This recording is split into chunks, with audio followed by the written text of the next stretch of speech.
Aita for not having my sister with Tourette's in my wedding ceremony. I, 28F, am getting married to my fiancé, Max, 25M, this summer. My sister, who I'll call Megan, 32F, has pretty serious Tourette's. Certain physical movements and saying, ha ha ha, are her most common tics, but there are others as well. As long as I've been alive, I've never seen Megan sit through a long ceremony or presentation without tics, not even her high school college graduation or for any siblings' graduations. Her ha ha ha is also extremely loud, bordering on yelling, and most of the time repetitive. I have involved and invited Megan to every aspect of the wedding, the rehearsal dinner, the bachelorette party, and the reception, except for the actual ceremony. My fiancé and I are writing our own vows and I just want to hear him say them without interruption. The ceremony is fairly long and I seriously doubt Megan's ability to go that long without ticking. She has said that holding back tics is like holding back a sneeze, only 1,000 times more difficult. The only options I see for her going into the ceremony are A, letting the tics go on as normal and be scrutinized by Max's side of the family who hasn't met her yet, or B, trying to suppress them the whole time. Either way it would be a miserable experience for her. I have explained Megan's situation to guests who were unaware, but in Max's family there are several young children and elderly people that I doubt will have tact. Megan was heartbroken when I told her I didn't want her at the ceremony. I explained my reasoning to her about how the ceremony wouldn't be fun for her either way, but she didn't want to hear it. She admitted that she will likely tic when we're reading our vows, but insisted we can just pause and carry on or speak over it. I know this is selfish, but I don't want Max to pause or speak over someone. I want him to read his vows just as he wrote them. Megan has accused me of being mean, ableist, and a bridezilla. My dad is on my side, my mom is on Megan's side, and my other sister, 24F, agrees with me but thinks I should let her come anyway.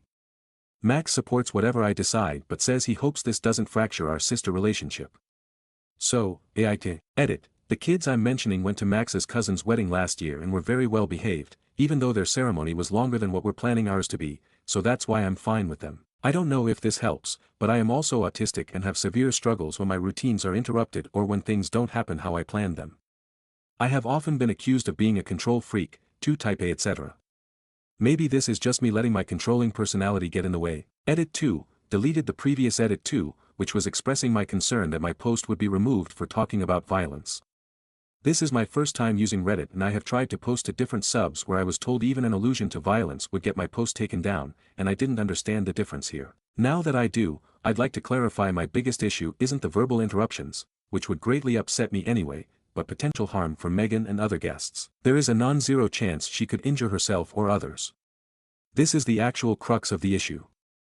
I could possibly, potentially handle verbal interruptions, although they would make me incredibly unhappy and uncomfortable, but I don't think I can deal having to stop the wedding because someone has been hurt. It usually only happens in high-stress situations when she was younger, but large groups of people have historically been a trigger for her, and the ceremony would require her to stand in front of a huge crowd pretty closely to other bridesmaids. It's happened only a few times in the past year, which should make me feel confident, but I feel like the anxiety has just been growing, and I don't know how to stop it other than making sure there is a 0% chance it could happen. Even though she said she could deal, she has a history of either underestimating or minimizing how bad her tics would be.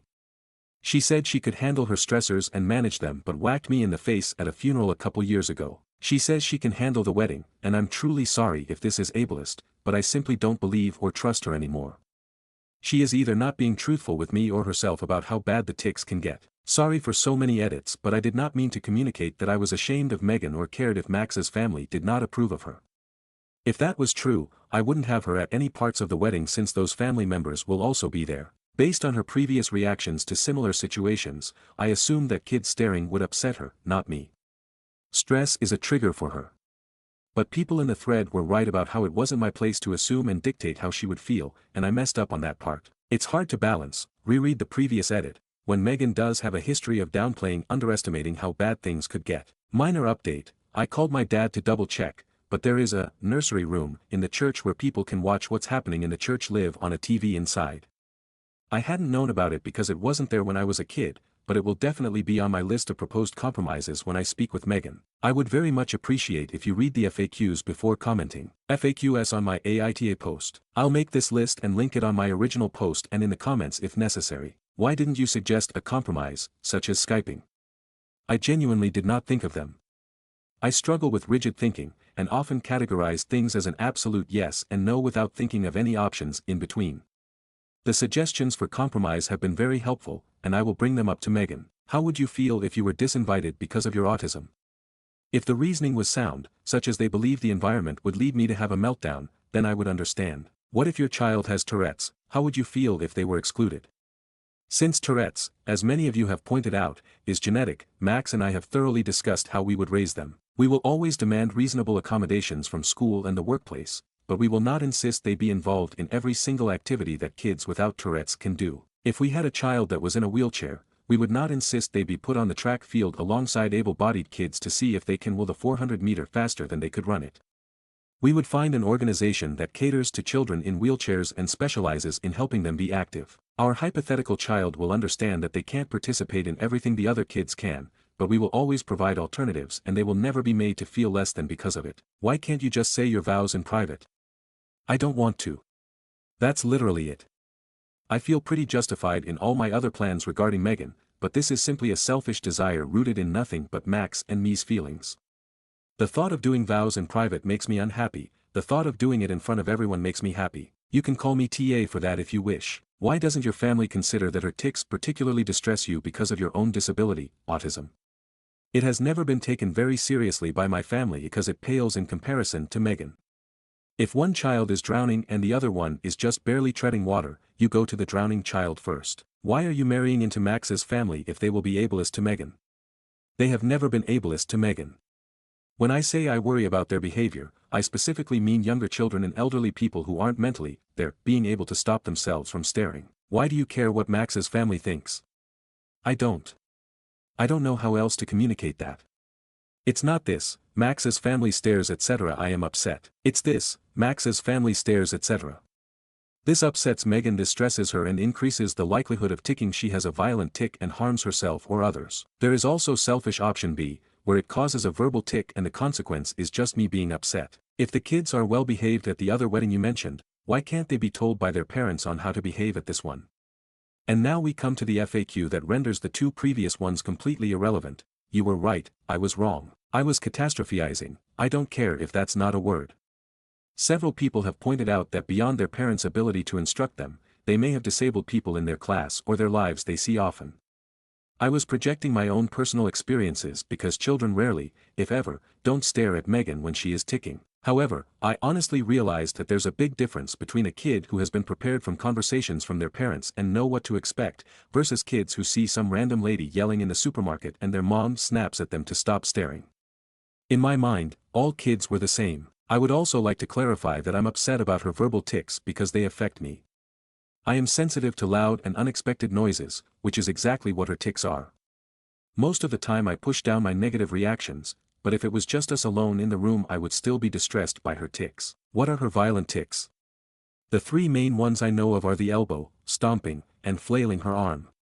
Stomping and flailing her arm are just normal motor tics that people are sometimes caught in the crossfire of.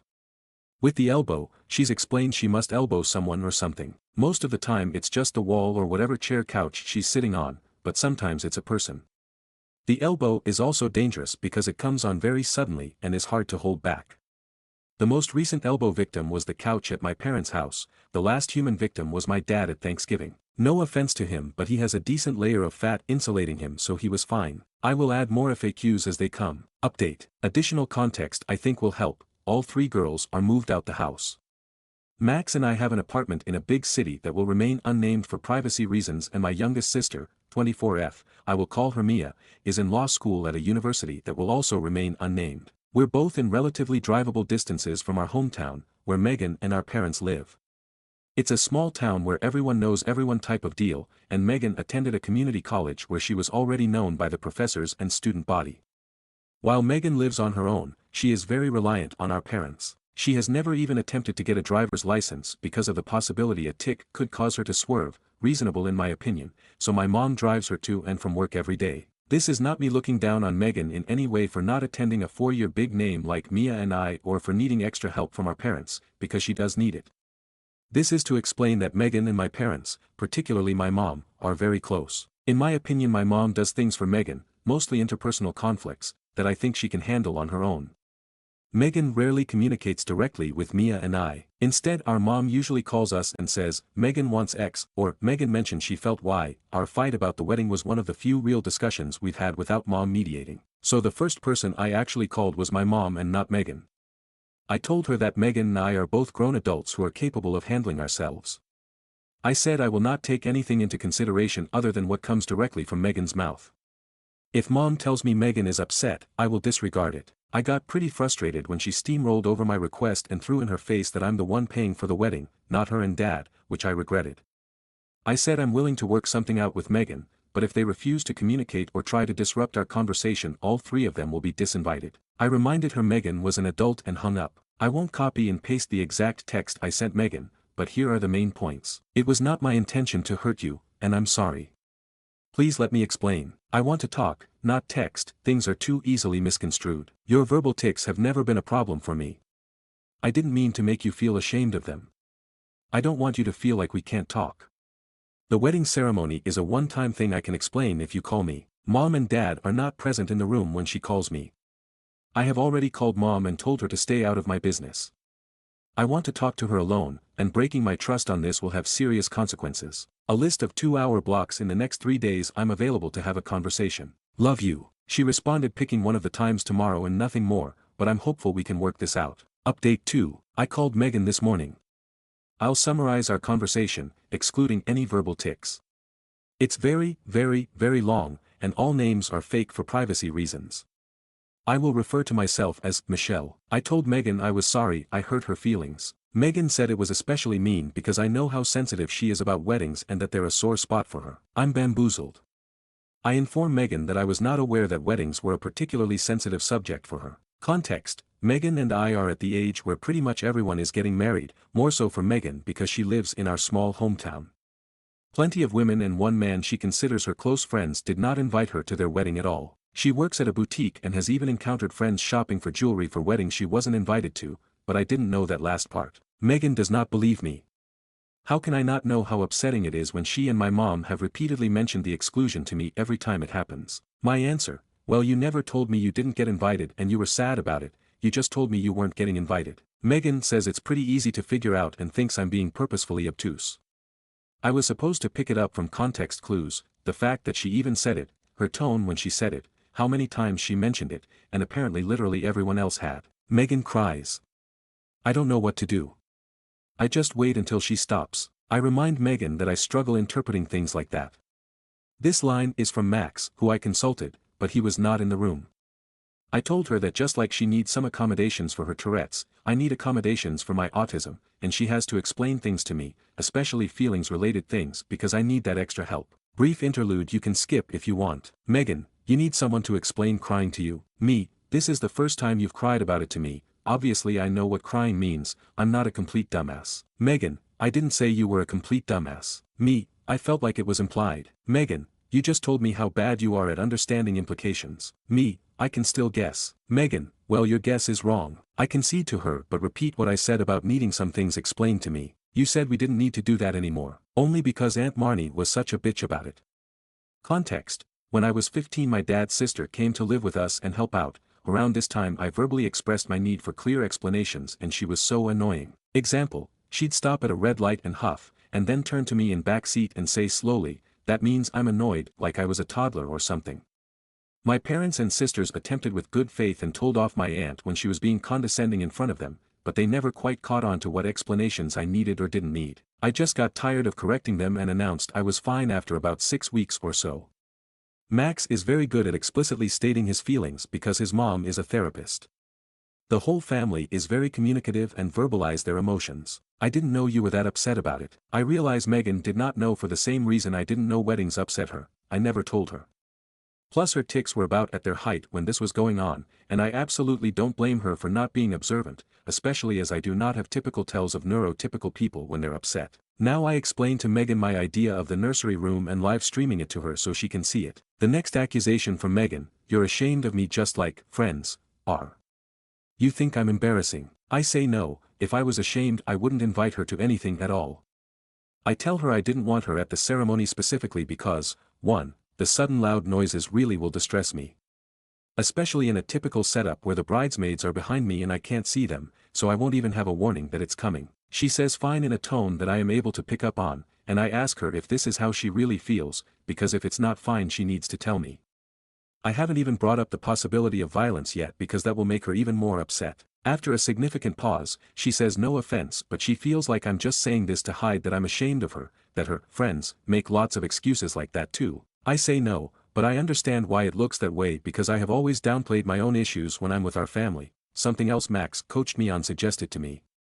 I said that if she thought I was lying she could talk to Max, his family, or any one of my friends who can verify my sensitivity to loud sound isn't recent. She says fine in a way that I interpreted as being more mollified, and then I said I'm worried about her violent tics. She seems more understanding but insists she can handle it. I try to gentle my voice as much as possible, but explain that anything above a 0% chance is unacceptable for me. She says it's not that bad, but her tone of voice and inflection is different. I interpret from this she might actually agree with me but is not ready to admit it yet, or doesn't believe what she's saying. I remind her that all of our family are historically bigger and that she works out a lot, which I admire her for.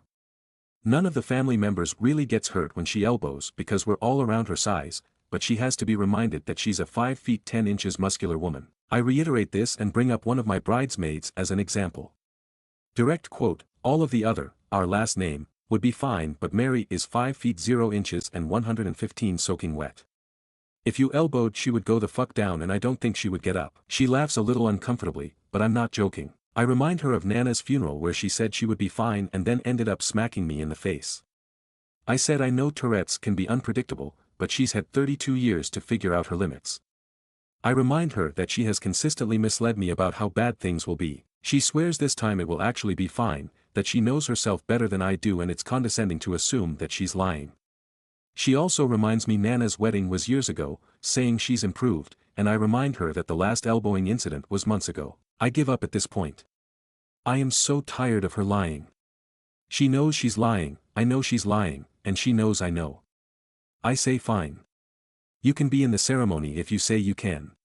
But if you hurt someone during the ceremony you will have to leave immediately. You will be disinvited from the reception. If they sue you, I will not help financially or help you find a lawyer.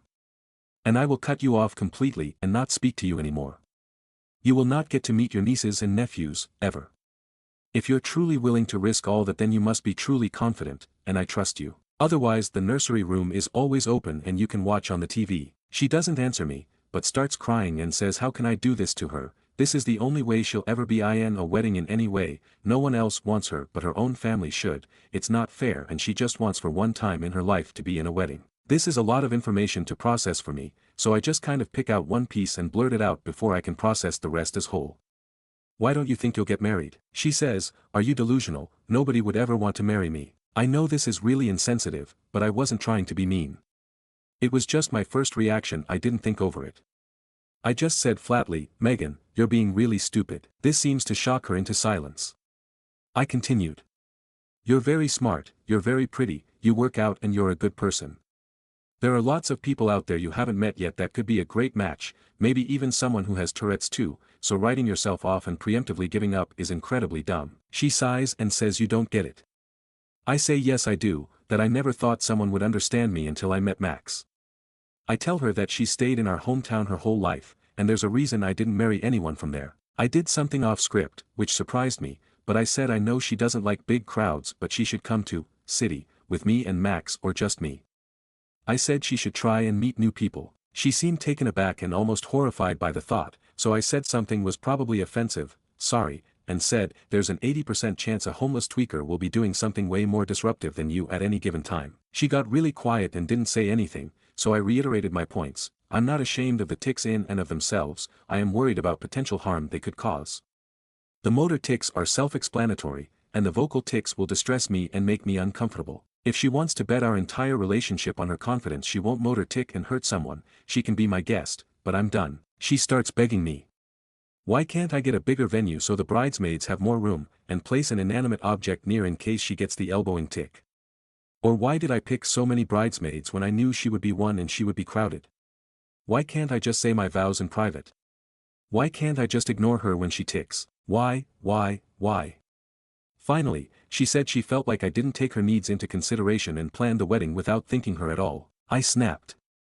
I said, of course I didn't think of you, it's my fucking wedding. Mine. I have spent my entire life thinking of you and how things might affect you and what you need instead of what I do. I moved this far away so I could stop thinking about you. You got everything. You got mom and dad's attention, all the sympathy, all the money went towards your treatments. I didn't get to see a therapist, just drive you to and from your appointments. When I was 9 you slammed a car door on my hand because of your tics and broke my finger. Do you remember that? Mom and dad were more concerned about me reassuring you I didn't blame you than my broken bone. Everything is about you and your feelings. Oh, Megan is ticking too much to pack her backpack, you get it Michelle. I know she threw a vase at your head during a rage fit, but Michelle, imagine how bad she feels. Megan sitting alone at lunch again, be a good sister and abandon your friends to sit with her. And now I can't even have my own wedding without making it about you. Fuck off. Megan was silent and then hung up. Something else that was brought up in the comments that has now been resolved. Yes, Max has feelings about my family dynamic but always allowed me to dictate it, both because he knows I like control and because he doesn't have much experience with disabilities. 95% of things, we offer feedback to the other if we think they need it, seek advice, discuss, etc. But for my family, he never really said anything except a variation of, I support your decision. He said he would like to have input, especially as they will soon be his family as well and, hopefully, interacting with our future children. I can get annoyed, because his mom's a therapist and uses therapy speak pretty regularly and it's been passed on to both her kids. Secretly, I think he thinks he's sort of an honorary therapist because he was raised by one and got treated by another. Earlier in our relationship when I was accepting his advice for family matters, he would say things like, you seem to have an avoidant attachment style, probably from being ignored by your parents in childhood. I told him in no uncertain terms I did not care to be psychoanalyzed and that was that. We talked a lot, but the gist of it is that he has had opinions on my family, and struggles with his instinct to protect me and his desire to respect my decisions. From now on, I am going to listen to him and take his opinion into consideration when deciding about family matters. He promised to stop the therapy talk and says that was more him being 21 and trying to impress me with big words. I have noticed he doesn't really do it anymore. So after my call with Megan I walked into our shared bedroom, and he didn't even have time to ask how it went before I burst into tears. He held me for a while. I am fine physical touch and affection, especially from him, as long as it's not unexpected. Eventually my phone started ringing again and I saw that it was Mom. I told Max that I didn't want to talk to her but if I didn't pick up it would become a whole thing. He just silently held out his hand, and when I realized what he meant, I put my phone in it. The conversation wasn't on speaker and I didn't really care enough to try and listen to what she said and for the most part one don't remember what he said after telling my mom I couldn't come to the phone, just the beginning. Well, Michelle's crying too. I think you should be just as concerned about that. And the end. Yeah well, my parents have said they'd more than happy to walk her down the aisle, so you think on that. I told Max about these posts and he was a little confused but supportive, and thinks it's funny how I've picked out names starting with M for everyone.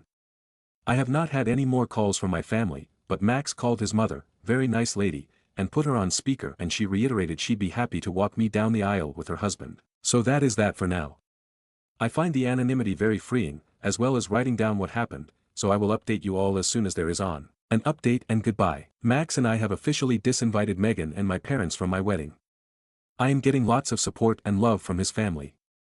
I've got all the advice I feel I've needed, so I'm going to delete this account as it has served its purpose. I'll leave this up for a little while before I do it so people who are invested can see it. Thanks for all the advice and help. Stories number 2. Aita for telling my wife to meet her estranged son's fiancé. So, I, 32M, met my wife Aisha, 38F, 9 years ago on the beach in a country where I got a co-op job at a software development company. I won't lie, I was an overconfident kid who approached her even though she was clearly married and there with friends, in a country where things could have gone really wrong. Honestly, she was just so beautiful and had an amazing body and maybe I was wrong but I did go for her. I only found out months after things developed between us that the only reason she let them was to use me to escape from her husband. And it made sense because she only let things get physical after she learned I would move back home to Canada once my co-op ended. She came to Canada with me under the pretense of visiting her aunt and pursued the process of seeking asylum due to DV and she stayed with me because she felt safe. Long story short, we've been married for a while now and we've been talking about kids and she wants them, I want them and my parents want them. We were finally about to start trying except a situation with her son Zuffer, 20M, from her first marriage has come up. She has not seen Zuffer in person since she left and hasn't talked to him in about 5 years. Anyway, He's getting married in August, and even though he hasn't reached out to Aisha at all, his fiancée, a girl named Alina, has and wants to meet her when she visits family in Canada at the end of the month. The idea of meeting Alina has made my wife spiral. She absolutely refuses to even consider the idea of meeting with this girl. She will not go anywhere except work, she won't let me touch her, and she's barely talking. Yesterday, I found Aisha literally holding a framed photo of Zufar in bed and just crying. I know she has regrets, and I know she hates the way that she left his father, but she would have been killed had she stayed with him. I told her again yesterday that it wouldn't hurt to at least meet the girl and I'd go with her if she needed, and she just yelled at me and said I was being an asshole about it and that part of her life is over and she just needs to accept it. Comments. OOP on the culture he and his wife are from. I am Egyptian.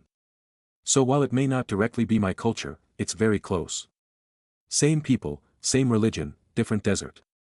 I understand the nuances well enough. OOP on why his wife stopped contacting her son. I don't know why my wife's son didn't reach out, but I suspect that he thinks she hates him for trying to end things. Pretty much, about 5 years ago, her son Zufar had a huge argument with his father about her. It led to a fight. Zufar kept trying to phone my wife after that, but she was on a flight at the time and couldn't answer. He took a lot of pills after that and would have died had his father not found him right away. When my wife phoned back, his father answered in the hospital and blamed her and said that next time he wouldn't save him if my wife kept in contact with him. My wife is still terrified of her ex-husband, so she did stop trying to contact her son. I wouldn't be surprised if her ex said something similar to their son to get him to stop contacting her. But this is his son's fiancée, so it's a loophole and maybe her son is using it. I don't know. I hope so. Update. My update is a mixed bag, I guess. I didn't want to update, but the truth is I don't have anyone to talk to and just thought this might help. The first is that I let the matter lie at first. I figured that maybe we'd get back to it around the time that my wife's future daughter-in-law Alina actually came to Canada. I mean, there's no point in stressing my wife out about it right now. And that did help. A week ago, we found out that my wife Aisha is pregnant and we are both over the moon about it. I mean, we wanted to start trying but didn't know it already happened. Something I didn't mention in my last post is that my wife feels guilt over me. There is an age gap between us and we got together when I was barely an adult. To me, I don't see anything wrong with it because I initiated things no matter how dangerous that could have turned out for me. I pursued her. To her, though, she feels often that she used me and she used the attraction I had to her to escape, and it was wrong of us to take things farther. But I don't feel that way, and honestly I think she has no reason to feel guilty. When we found out she was pregnant, she told me that for the first time she feels like this was meant to be. It actually made me forget about Alina, and 4 days ago when Aisha and I came home from work, it turns out that she came to visit with her aunt and my mother let them in. I was a bit worried that Aisha was going to panic or have a breakdown, but she was actually really calm and composed, and when Alina called her Ummi, Arabic for mother, she got such a big smile on her face. I know it was genuine too because I don't think that she expected that kind of respect. It turns out that Zufar sent Alina to give my wife an invite to their wedding, and the only reason he didn't come himself is because he's very busy with work, but that he's planning on coming with her again in August to do wedding shopping. Apparently Zufar is so busy because he's taking over the family business because his father's had a stroke and all of his other half-siblings are 10 and under, so it's on him. When Alina's aunt left to take her kid somewhere, she had a conversation with my wife about her ex-husband. It turns out that Zufar really is not treating him well at all, no matter how much his stepmother or aunts or even his half-siblings argue with him. According to Alina, he's the calmest and nicest and sweetest person unless the topic turns to his father, and nobody can convince him to treat him better. Like, she told my wife that he has so much hate for him that he once said that the only reason he hates that the stroke happened is that now he can't kill him.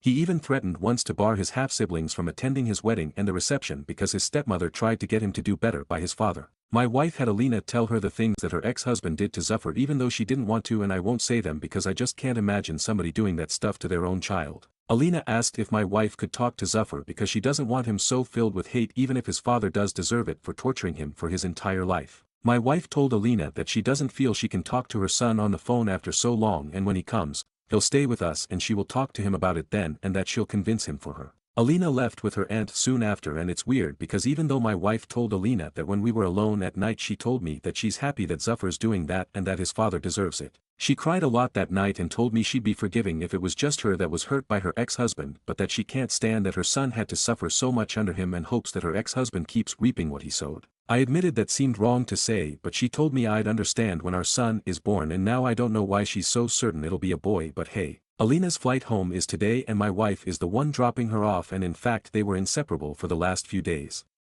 My wife spent hours talking with her and just learning about her, her studies and about her relationship with Zuffer. She loves that girl so much already, except every time before she went to meet her she had a mini panic attack almost.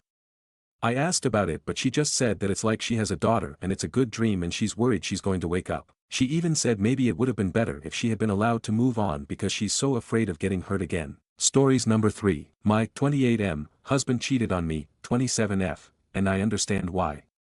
Can we make this work? I can't believe I'm writing this post, but here I am. My husband, 28M, cheated on me, 27F, after being together for 8 years. We have a 4-year-old and 1-year-old. I know there are no excuses for it. I could never imagine in my life staying with a cheater. But here I am wanting to forgive and try to make this work. I know this is not my fault, but I have not been affectionate at all. There are weeks that go by where we don't even kiss or hug each other. We definitely have been in roommate mode for a while. He 100% of the time is the one that initiates any kinds of intimacy and I turn him down 9/10. The only reason I have is I just don't feel like it. He came crying to me today confessing he slept with someone 2 weeks ago. Without writing the long story of how it came about, this was a one-night stand situation. He had no prior or past contact with this woman. He is begging to give him a second chance. I really am more upset thinking about losing my family than the act of the cheating itself, which is so crazy to me. Is it even worth it? Can a relationship ever work after this? Stories number 4. My ex-girlfriend opened up 2 credit cards in my name after we broke up. She ran up about $7,500 in debt, mainly shopping at Nordstrom and Macy's. Her current boyfriend is now threatening me. My ex and I broke up a little more than a year ago. We lived together for a couple of years and I know she would have had access to my financial information. When we broke up, I moved out of the house we were renting and though I had everything of mine. Back in February when I was doing my taxes, I realized I could not find my folder with my previous year's tax returns anywhere. I assumed it got lost in the move and didn't think anything else of it. Last Friday, I got served for a lawsuit to the tune of over $5,000 for a defaulted credit card. When I went and actually pulled my credit, I saw that card had been defaulted since May and there was another one which had been closed since June for about $2,500. Seeing as I had no knowledge about this, I immediately disputed both of the accounts on all 3 bureaus' websites. I was able to talk with someone for one of the cards and they said it was opened in January, well after I had moved out of my old house, and the cards were sent there. I received the statements from the one card and it was probably 80% Nordstrom Macy's, 2 of the stores my ex loved shopping at. Pretty sure she was the one who opened the accounts, probably used my social security number from the old tax returns. I called my ex about it and she denied everything, even when I told her that eventually, if she had anything shipped to the house using a stolen credit card, she's going to get found out.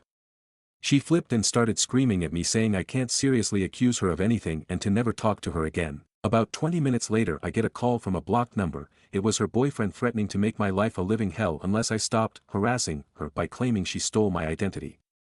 He hung up but I was shaken up about it. I can see he's got some serious felonies just by looking at the public records on the county website. I'm kind of stuck here. I'm opening myself up to retaliation if I go forward with anything from someone who has charges of aggravated arson and aggravated discharge of a firearm, in addition to a few battery charges. I can't just not do anything though.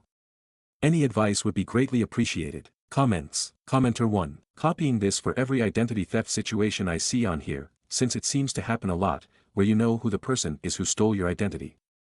This is all information you can find in this sub and others. 1. Call the police. You're the victim of identity theft, plain and simple. It doesn't matter who did it or what your relationship is to them.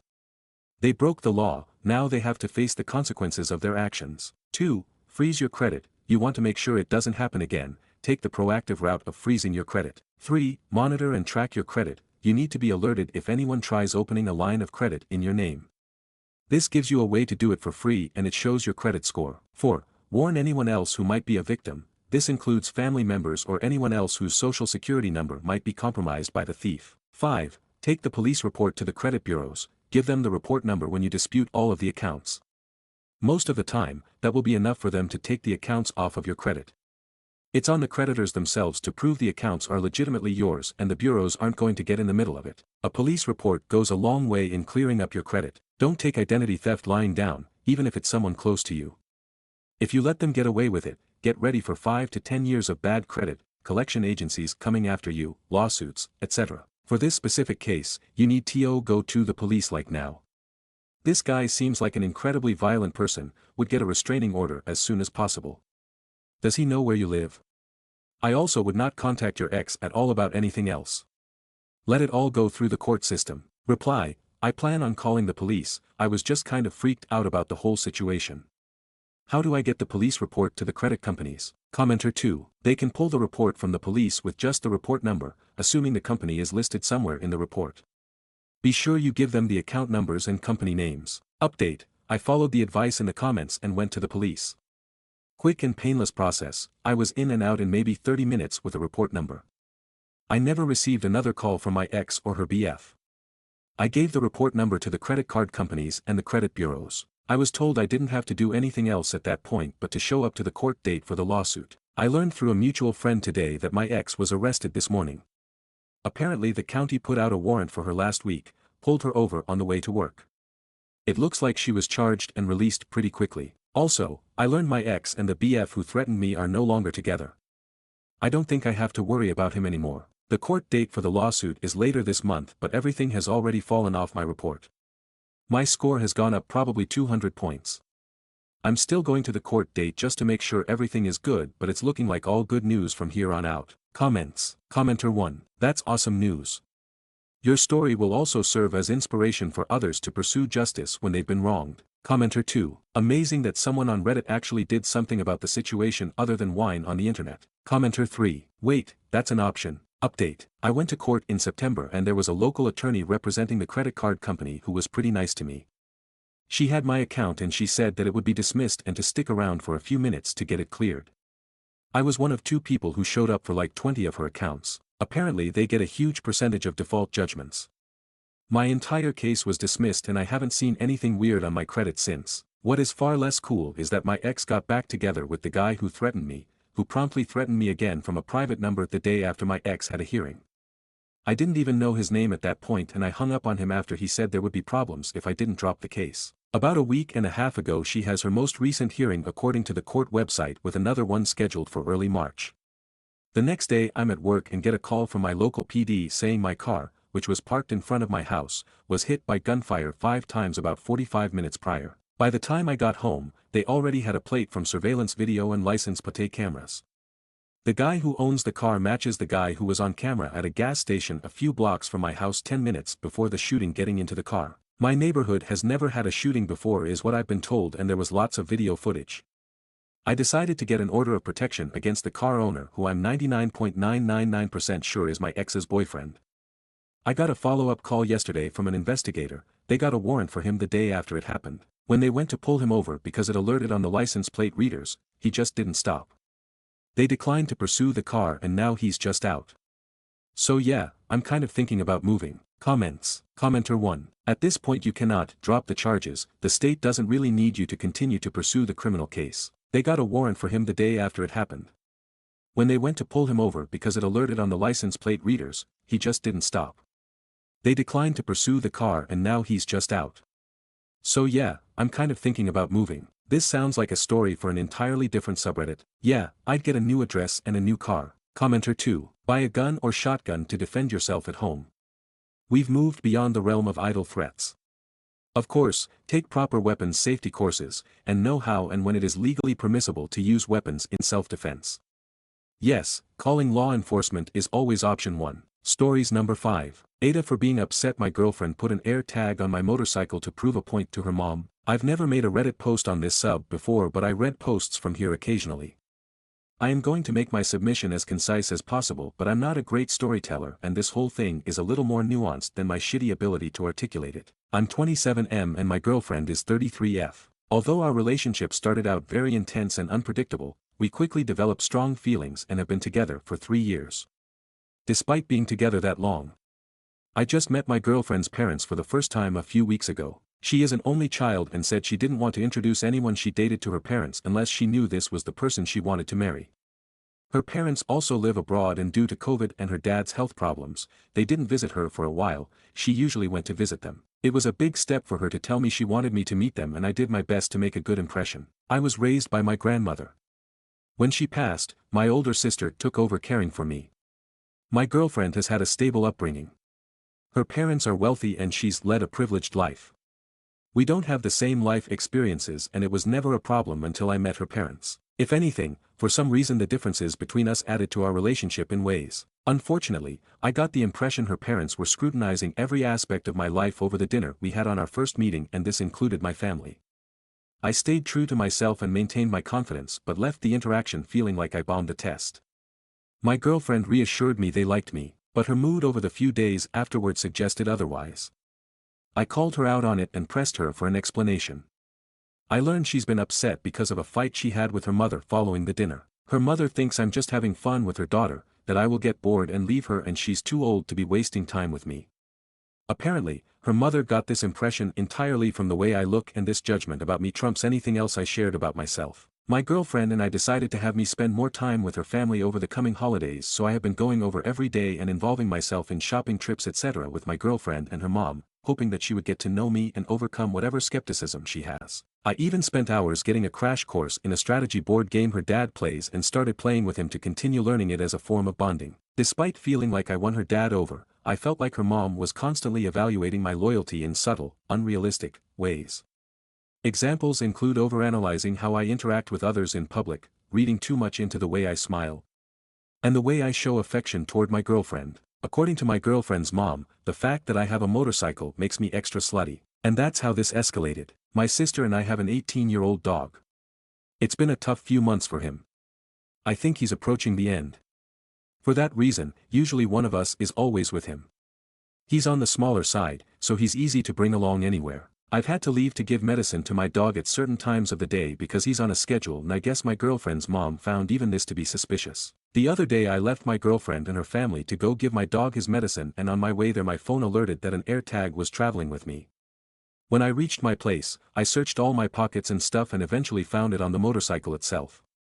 It was connected to my girlfriend's mom's number. I told my girlfriend, and my girlfriend said she put her mom's AirTag on my bike to prove to her mom that I was not lying about where I was going. I get that she was trying to defend me, but I feel angry at her. It's hard to articulate, but ever since I met my girlfriend's family, microaggressions by her mom are really getting to me, and it's hard to separate them from my girlfriend. Hoping I'm just overstimulated by all this and things will get better after Christmas is over. I'm not sure if I'm an for being cold toward my girlfriend about the AirTag though, but it's a frustration that I'm having trouble letting go of. Comments. Commenter 1. The most foundational part of a relationship is the trust between two people. The fact that she didn't tell you about it sounds like she also wanted to see what you were doing, because if she trusted you she should have defended you. Parents are and have been skeptical since the first cave person brought another back to their parents. It's up to her and you to convince them otherwise. You seem to have done a lot, so it may just come down to direct face-to-face conversations with the 3 or 4 of you to really hammer this home. Otherwise, who knows what else will be done next to test your loyalty. Reply, that's what I've been struggling with. The fact that she didn't let me in on her plan makes me wonder if she wanted to test me too. Even if that's not the case, the whole approach has pissed me off. Commenter 2. Personally, I think you need to sit her down and address that fact that this feels like she was testing you, and if she can let her mother, who is always going to think like that because it seems like the person she is, after 20 years she could still be saying any day now, it's not going to work out. Because all it's going to take is one small comment from her mum and you are both back in a square one of your relationship. She shouldn't have to prove anything to her mum, which is why this feels like proving to herself. You can possibly work to fix things, but only with discussion and both being honest and not letting others' opinions get in the way. 1 month later, my girlfriend's parents surprised me with a visit overseas. I'm considering breaking up with her. I'm 28 and my girlfriend is 33F. We've been together for a few years and have discussed getting married. Unfortunately, ever since I met her parents last year, their behavior, specifically her mom, has made it difficult for me to see a future anymore. Her mom mistrusts me and it's all based on superficial impressions and assumptions about who she thinks I am. I have tried to show her parents patience and I've been extremely respectful, giving them opportunities to get to know me and overcome their prejudices. Everything came to a head when I went to visit my home country. I have a place here and I came to see a friend get married. Her parents showed up unannounced and requested a ride from the airport. I immediately called my girlfriend despite the time difference because I was in shock. She claimed she had no idea about their plans. They claim it was all impromptu, cheap flight, last minute etc. I just don't buy it. Anyway, I picked them up and they're currently staying with me in my apartment. They've got no itinerary but want me to arrange them to see X, Y, Z, and of course they need me as translator. Everything is apparently too foreign to them, they're lost without me. They refuse to go anywhere without me as an escort. My girlfriend is apologetic, but I just don't see her supporting me in dealing with her parents, especially her mom, who is the instigator. The dad has no backbone, is forced to follow her. I posted another issue a while back too. My girlfriend doesn't support me in setting boundaries, so as her partner I fall into a rock and a hard place type situation. I can't tell if I'm being cold and uninviting, or if these people are crazy and my girlfriend is so afraid of them she didn't even warn me about something like this. I feel like I can handle anything if she's on my side, but it doesn't feel like she is. Maybe I can't be with someone like that. Comments. Commenter 1. Your GF put an air tag on your motorbike last month to prove a point to her mother. I think it's time to either accept your fate or move on and enjoy some freedom. Commenter 2. ND, tell the parents you are in the country because your friend is getting married and your priority is your friend and anything else you want to do. They bought their plane tickets with a plan on relying on you for everything without asking you if that was okay. It's not okay, and they need to leave and make their own arrangements. You are there with a purpose that does not include being their host and tour guide. Commenter 3. NTA. And don't be surprised if your girlfriend not only knew about their plan, but actively participated in it. You think it's bad now, imagine what it will be like once you're married to her and her mom. Update 2. I just wanted to clarify some things. I only met my girlfriend's parents for the first time late November 2024. The reason I picked them up from the airport instead of abandoning them or telling them to go find a hotel etc., was out of respect for my girlfriend and the relationship I want, to have with her, and her parents. After the first meeting I had with her parents, in late November that I shared in my first post, I confronted my girlfriend. She apologized and eventually her mother did too. Basically, I thought we were past whatever suspicions and mistrust her mother had about me. Then this happened. In the last few days, since this began, I have realized some things about my relationship. My girlfriend has been trying to play both sides. She'll tell me one thing and her parents another thing. She's been hiding some deep trust issues about me and insecurities about our relationship, mostly her fears about me being unfaithful. I want to be clear that these fears are not because of anything that I've done, it's just how she feels. She used her parents to convince me it wasn't her craziness, and I am pretty sure she told her mom how she felt and her mom was willing to be in on it. I broke up with my girlfriend and asked her parents to leave. The friend's wedding I went to hit different because of that, but it also made me realize how unhealthy and toxic my relationship was. I haven't disclosed a lot, but I think I was in an abusive relationship. I am still struggling to accept that. And there is some shame creeping up that I don't understand. Why is it there? Anyway. Thanks for all the messages. Sorry my writing skills aren't that great. I'm so drained from this situation, I feel like I need to sleep for a month. I don't even feel like writing about any of this, but I felt I owed you the conclusion. Comments. Commenter 1. To be honest, it might have been for the best that they showed up and made you realize how bad your relationship was for you. Now you will not waste any more time in a relationship that is not good. So the pain is big now, but the future will become better. Commenter 2. Yeah, exactly. Sometimes it takes something drastic to open your eyes to what's really going on. Commenter 3. I'm sorry this happened. That is actually insane that her parents showed up and expected you to play tour guide with zero warning. You've done the right thing getting out of that. Commenter 4. Sounds like that trip was her parents checking up on him for her because of her insecurities. Glad he bailed on that shit. Reply. It was definitely to investigate me. I don't think I'll ever know what my ex-girlfriend and her mom were suspicious about. Did they think I'm secretly married or living some kind of a second life? I wouldn't be surprised if they tried to look into my employment history etc. I feel so stupid for the kindness I extended to them. I tried to be understanding of every transgression and let my girlfriend gaslight me into thinking I was just misunderstanding things because I didn't have parents growing up. Update 3. To those who were worried my ex-girlfriend would trash my place, nothing like that happened. I talked to her in person. She said I was misunderstanding everything. She began to cry, which was difficult for me. There was a moment where I wanted to forget all of it so I could hug her.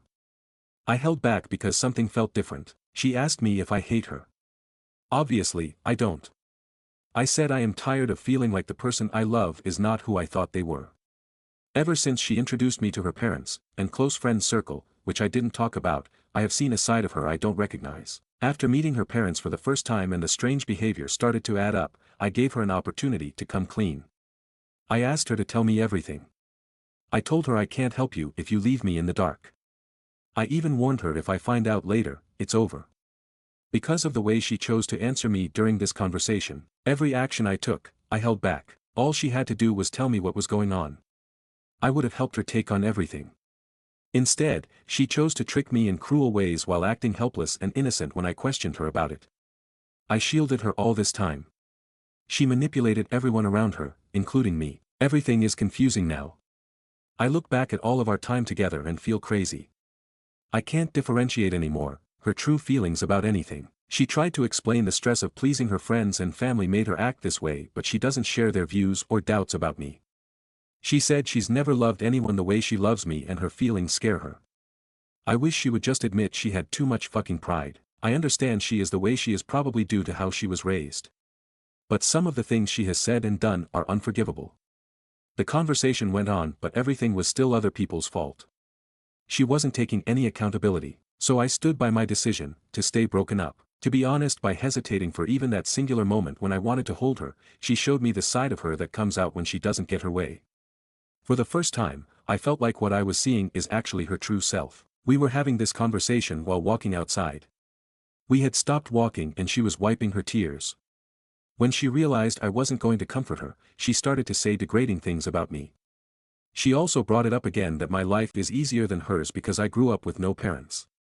This comment was so fucked up it made me laugh. I told her she's so privileged she has no idea what it even means to have a hard life. Because I laughed, I could tell she wanted to throw her coffee at me. She didn't.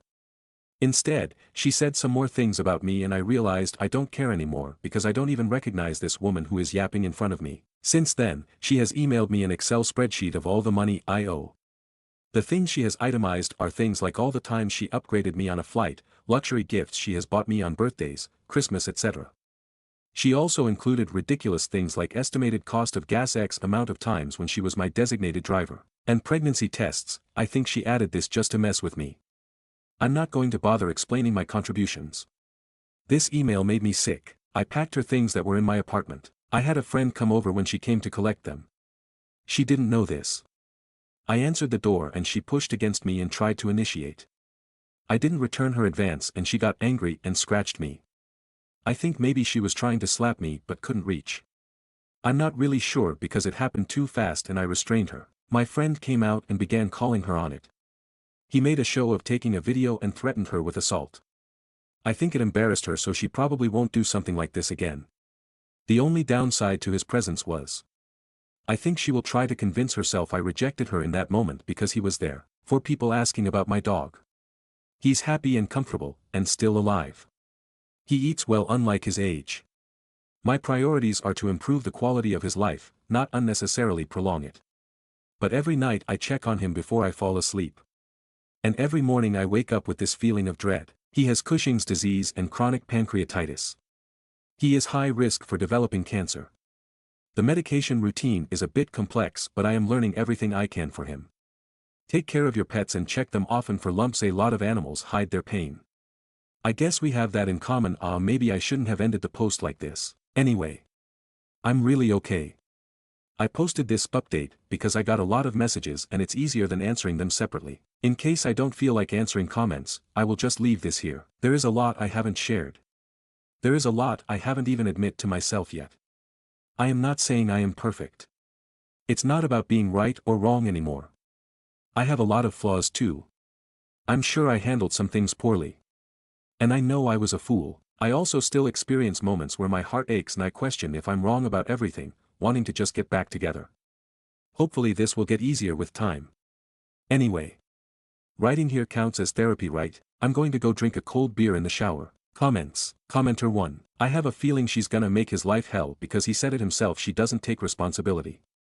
Her parents are probably happy they're broken up, but she's gonna go after him trying to fuck him over or hurt him out of anger because he's her toy that got taken away and she's a 33-year-old spoiled child. She better not touch that dog. Commenter 2.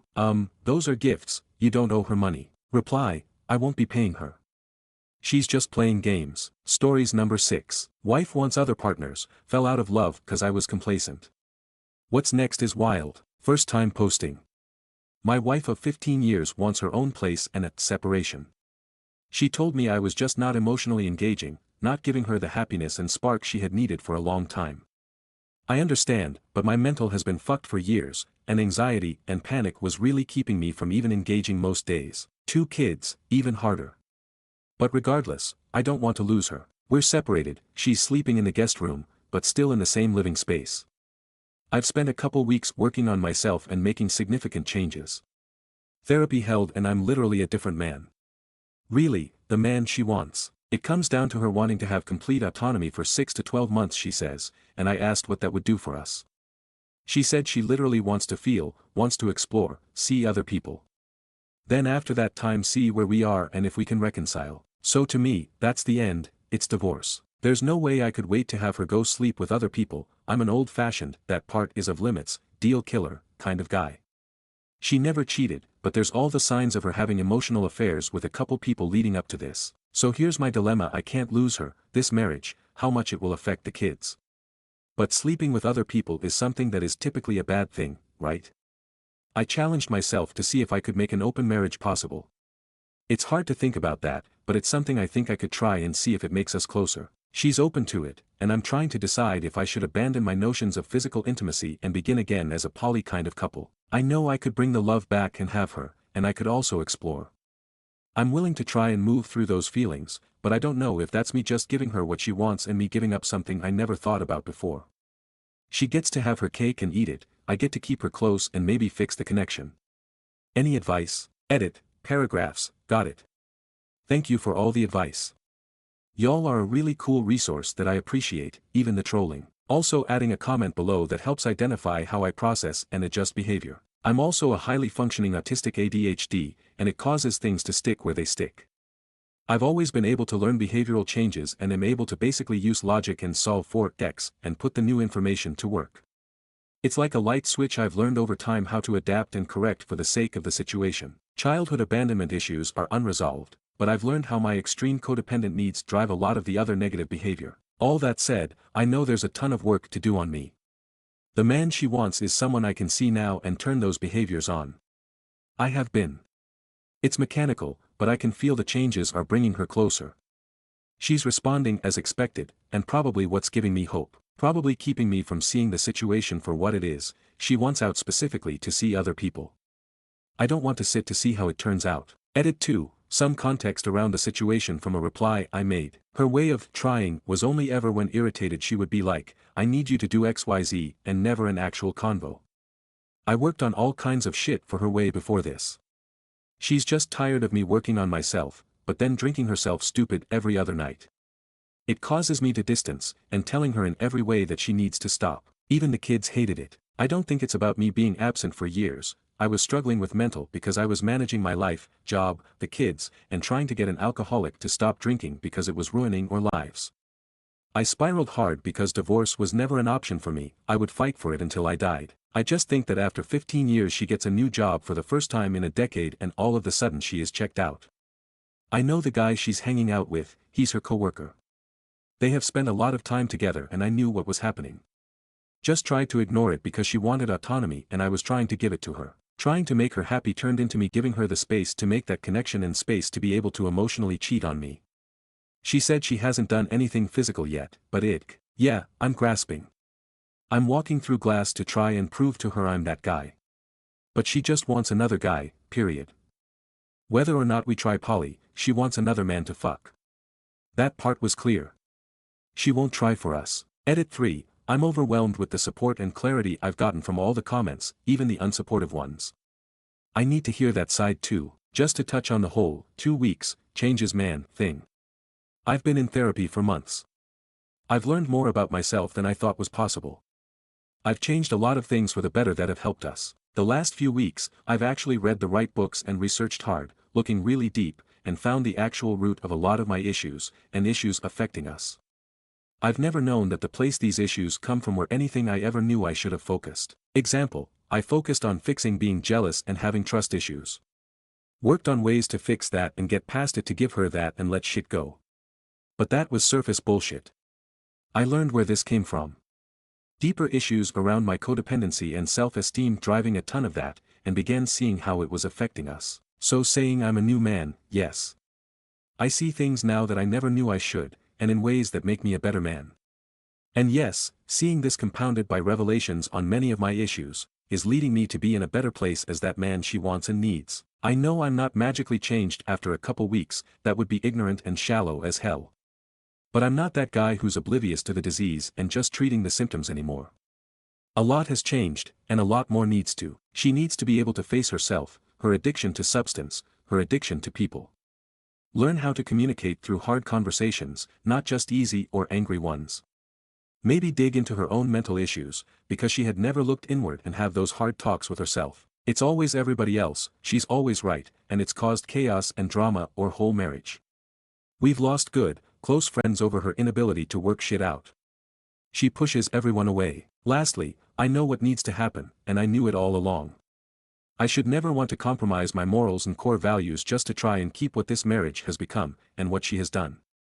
I have to stand up for myself, and learn to understand that I don't need to depend on her for my worth and stability. I need to settle up with that pain, try and let go, and move on with moving on. Her choice is made and her mind is made up, and unfortunately there's going to be consequences for her actions. She will lay in the bed she made with the new guy she's got lined up, and I'll lay in the bed I made for myself. Thank you all for this. It was my first time ever posting, and to see there's over 2 million views absolutely blows my mind. I'll have an update once I take the next steps in getting past this. I appreciate you all. Stories number 7. Aita for refusing to go to my sister's wedding after she publicly humiliated my son. A few months ago, my sister, let's call her Jane, got engaged and started planning her wedding. Jane is 37 years old. Growing up, we were always close, sharing secrets and supporting each other through life's ups and downs. However, Jane has always had a tendency to be backhanded and passive-aggressive. She would make snide remarks under the guise of concern and often find subtle ways to belittle me or others. Despite this, I, 34F, always tried to maintain a good relationship with her, believing that deep down she cared for me. This all came to a head during a recent family gathering at Jane's house. My son, Liam, who is 7 years old, has a bladder issue that sometimes causes him to have accidents. We've been working with doctors and trying our best to manage it, but it's a sensitive topic for him. During the gathering, Liam had an accident. He was embarrassed, and I was in the process of helping him clean up when Jane noticed. Instead of being understanding or discreet, Jane loudly pointed it out in front of everyone. She said things like, "How disgusting," and, "At his age, this is unacceptable." She even went as far as to say that Liam should be ashamed of himself and criticized me for not getting him under control. Her comments made Liam burst into tears, and I quickly took him home to comfort him. As I was gathering our things to leave, Jane came over, still clearly upset. She asked me why I was leaving. I looked at her, trying to keep my voice calm for Liam's sake.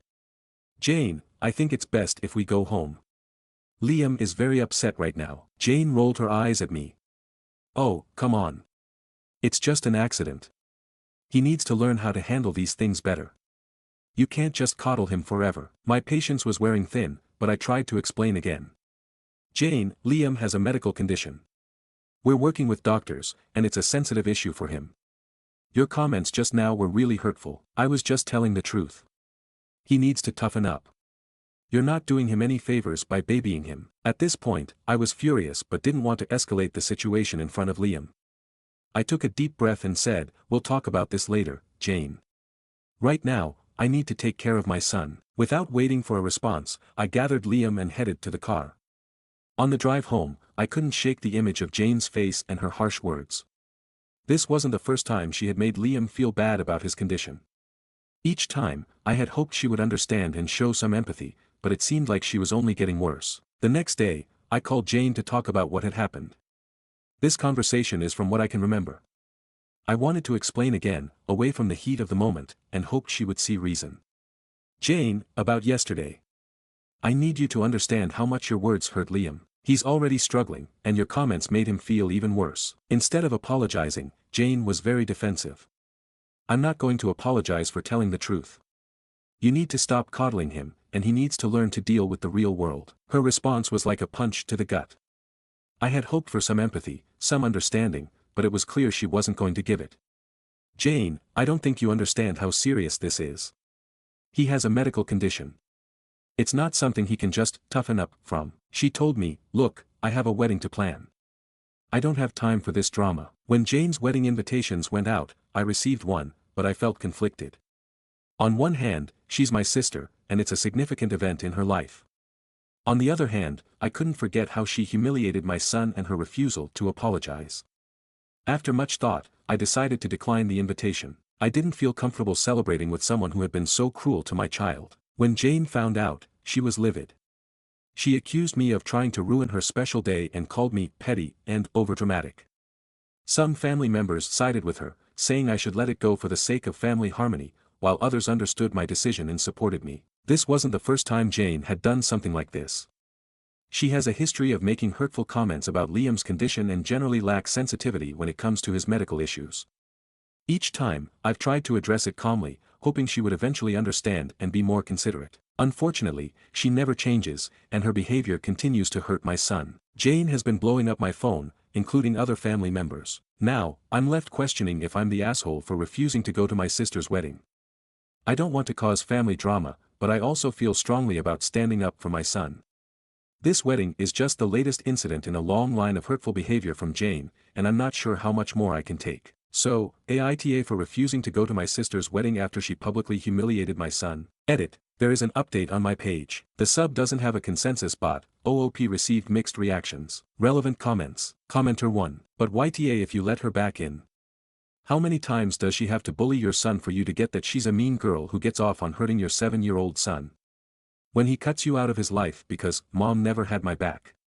Because mom cares more about her sister's feelings than her own son's. Sometimes doing the right thing is a lonely path.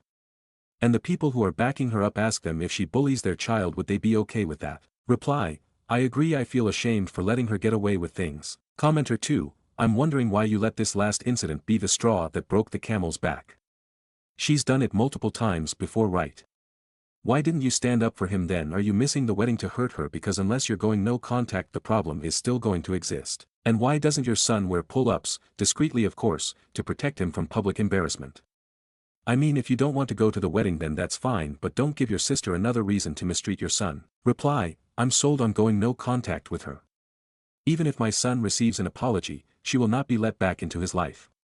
My son doesn't wear pull-ups because he has asked me to not wear diapers. He doesn't like them, and I am not going to force him to wear them if he doesn't want to. I am completely understanding of him not wanting to. Should I still have him wear them? Commenter 3, why would other family members be blowing up your phone? This is none of their business, this is between you and your sister. Reply, my sister has a tendency to run her mouth. OOP on what the bladder condition her son has. Reply, he has OAB. Overactive bladder. We've potty trained him already, he knows how to go to the bathroom. His condition causes him to suddenly pee. There are times where he doesn't make it to the bathroom. Update. Hi all, it has been a few hours since I made my first post. I wanted to say thank you for all the love going to my son, Liam. It truly means the world. I wanted to address some things. The reason I bring Liam to these gatherings is because he loves his cousins. He enjoys spending time with family. Liam doesn't like wearing pull-ups or diapers of any form. That is why I haven't necessarily been using them. Now, to further update, I've talked to Liam about what happened. I told him that it wasn't his fault at all, and that Aunt Jane was being very rude and inconsiderate. I told him that he's an amazing boy, and to never let anybody say otherwise. My son was very happy to hear this. He told me that what Jane had said to him hurt his feelings a lot, and I completely understood. I asked him if he wanted to continue to go to these family events. He said no. I fully supported his decision. My son comes first, and the comments have helped me realize that I've let Jane walk all over me with the fear of causing a tear in the family. Now, I am going little to no contact with Jane. I'll send her the occasional holiday message, but that's it. I cannot be around someone who hurts my son. I felt as if I had failed as a mom, and the comments have truly opened my eyes, so thank you all. As for the people in my family who support my sister, I have blocked them all. I refuse to allow people who agree with her mentality to be involved in my son's life. I love my son with all my heart, and I would do anything for that little guy. I think that I should have put a stop to it sooner, and I regret not doing that. However, I know that I can be a better mom, and that's exactly what I'm going to do. I messaged the family that was contacting me in a mass group chat, and I told them that we would no longer be coming to any family events. If they wanted to see my son, they would have to come individually, or the event would have to be hosted by me. I also told them that my sister's behavior needs to be fixed, because that was the reason our family is being torn apart. Not because I'm not going to her wedding, but because she decided to make fun of my child. My mother is on my side, and fully supports my decision. My father is still stuck in the middle, and for that I think I should go low contact with him too. I'm going to keep in touch with you all, and keep the updates coming whenever I can. All I know is that even if she gives my son the apology he deserves, I want nothing to do with her. I don't want her around my son. Relevant comments. OOP on if Jane has kids based on the comments on her son's cousins. Reply, no, Jane doesn't have any children. They're my other siblings' kids, along with some of my cousins' kids. OOP on why she is going low contact with her father. Reply, my father has always been partial towards my sister. I wouldn't mind if he disowned me because he wasn't much of a dad to me anyways. Update. Hi, everyone. It's been a couple of months since I made my update post, so I figured I should update once more, if anyone is still interested. My sister Jane got married on December 4th, and it has been such a roller coaster. I did not go to the wedding, nor did I go to any after party or gathering they had. I'm not at all interested in any of their plans. From what I heard, red wine was spilled on her dress, which in turn ruined the photos. Karma's a bitch. Anyways, I ended up taking Liam to the mall, and just spent the entire day with him. I bought him some new Lego sets, clothes, and basically everything he wanted. My boy deserves to be spoiled. Before anyone asks, yes, he still has his bladder issues. However, yes, we managed to get him used to wearing pull-ups and other things to manage his accidents. A lot of people sent me messages regarding certain things to use, and honestly it really helped a lot. I checked a few of them before I logged out of this account. It wasn't easy getting him used to the change, but Liam understood that it was for the best and learned to use them. He hasn't really complained about anything so far. Now the big question is, what's going on with my sister? Like I said, she got married and all, blah, blah, blah. According to her maid of honor, she was a real bridezilla. So glad I wasn't there. I feel bad for her fiancé, really nice guy. I am still no contact with her or anyone in my family that supported her. My mother has been my rock. It hasn't been that hard to adjust actually. My father has been cut off as well. My father and I never got along, so it isn't a loss for me. I fully believe that he is the reason my sister acts the way she does. My sister has tried to reach out to me a couple of times. Most of them were just her berating me for not going to the wedding, and the others were half-assed apologies. I could honestly care less about what she says. I read Liam some of the comments and guys, you made him the happiest little boy on earth. His birthday was actually 4 days ago, January 22nd.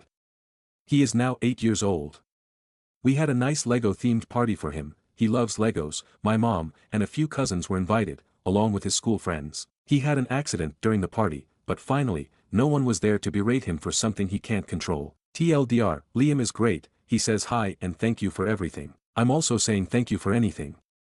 If anything in the future happens, I'll be sure to update you guys, but for now, this seems to be it. Love you all, and thank you for the support. Top comments. Commenter 1, kids that age already have so much to navigate, adding a medical issue on top of that makes it even harder. He's lucky to have people who truly care about him and lift him up, not tear him down. Commenter 2, just a quick thought and maybe someone else has already said this. If your son starts bemoaning having to wear pull-ups, maybe if he knew there was an industry devoted to grown-ups as well who have bladder issues, he'd feel less weird about it. Unless it's just the feeling of pull-ups he doesn't like, then never mind. Commenter 3, great to hear that Liam had a happy birthday, surrounded by people who actually care about him. Commenter 4, glad that you've got a happy little boy OP. Sounds as if you've made the right decision in limiting your association with people who don't enrich you or your child's life. Irrespective of them being related or not. Commenter 5, hi, I just wanted to add something for your boy that you might want to look into. A friend's daughter had issues with accidentally wetting herself until her teens. Turns out she was having a certain type of seizure. Does your son stare off into space when he wets himself? You may not have paid attention but start to and see. Also, think back on it. Either way, get him in with a doctor who can get the testing done. After that, my friend's daughter was given medication to control the seizures, and she stopped wetting herself. Stories number 8. My 29M, girlfriend, 33F, has given me an ultimatum about getting engaged and I'm not ready. How can we navigate this together? My 29M, girlfriend, 33F, and I have been together for a little under 1 year and things have been great. So great, that she told me that she's ready to take the next big step and get engaged. I told her that I'm not ready for that commitment and that I need more time to think about it. This upset her and she gave me an ultimatum stating that if there's no engagement ring at some point this year, she'll need to move on from the relationship. When we met, she said that she wanted to move quickly and have kids soon, by age 35.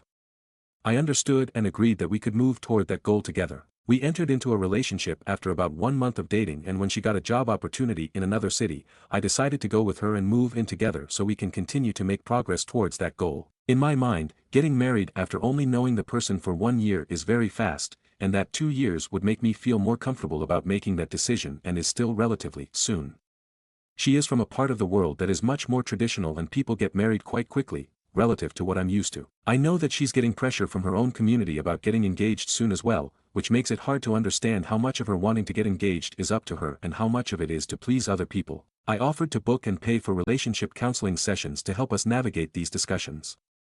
She has agreed to go, but sounds dismissive or like part of her has given up, stating things like, "I don't think counseling will make a difference. She really is a great partner and I see her as a potential life partner. I'm probably 80% to 90% of the way there, so I think we can work this out. I could use some advice and maybe some recommendations on resources like a book about 100 questions to ask before you get married." Stories number 9. Aita for expecting to occasionally drive a car I helped pay for, but my girlfriend says it's hers now. Edit. What should I do next? Told her I'm done with the relationship and she's working out of town for 14 days straight. My girlfriend, 34F, and I, 36M, have been together for 5 years. When she moved to my city 2 years ago, she needed a car. At the time, she was financially stable, making $100,000 a year and renting out a home she owns for extra income, but she still asked for my help affording the car. Wanting to support her, I put down $1,500 for the down payment and paid $400 a month toward a $525 car payment for 2 years, totaling over $10,000. While she used the car full-time, I had my own older car and didn't drive hers regularly. This year, she has fully taken over the payments. Now, since she's the only one paying for it, she has decided that I can't drive it at all anymore, not even when she's away for 1 to 2 weeks at a time for work. Her reasoning?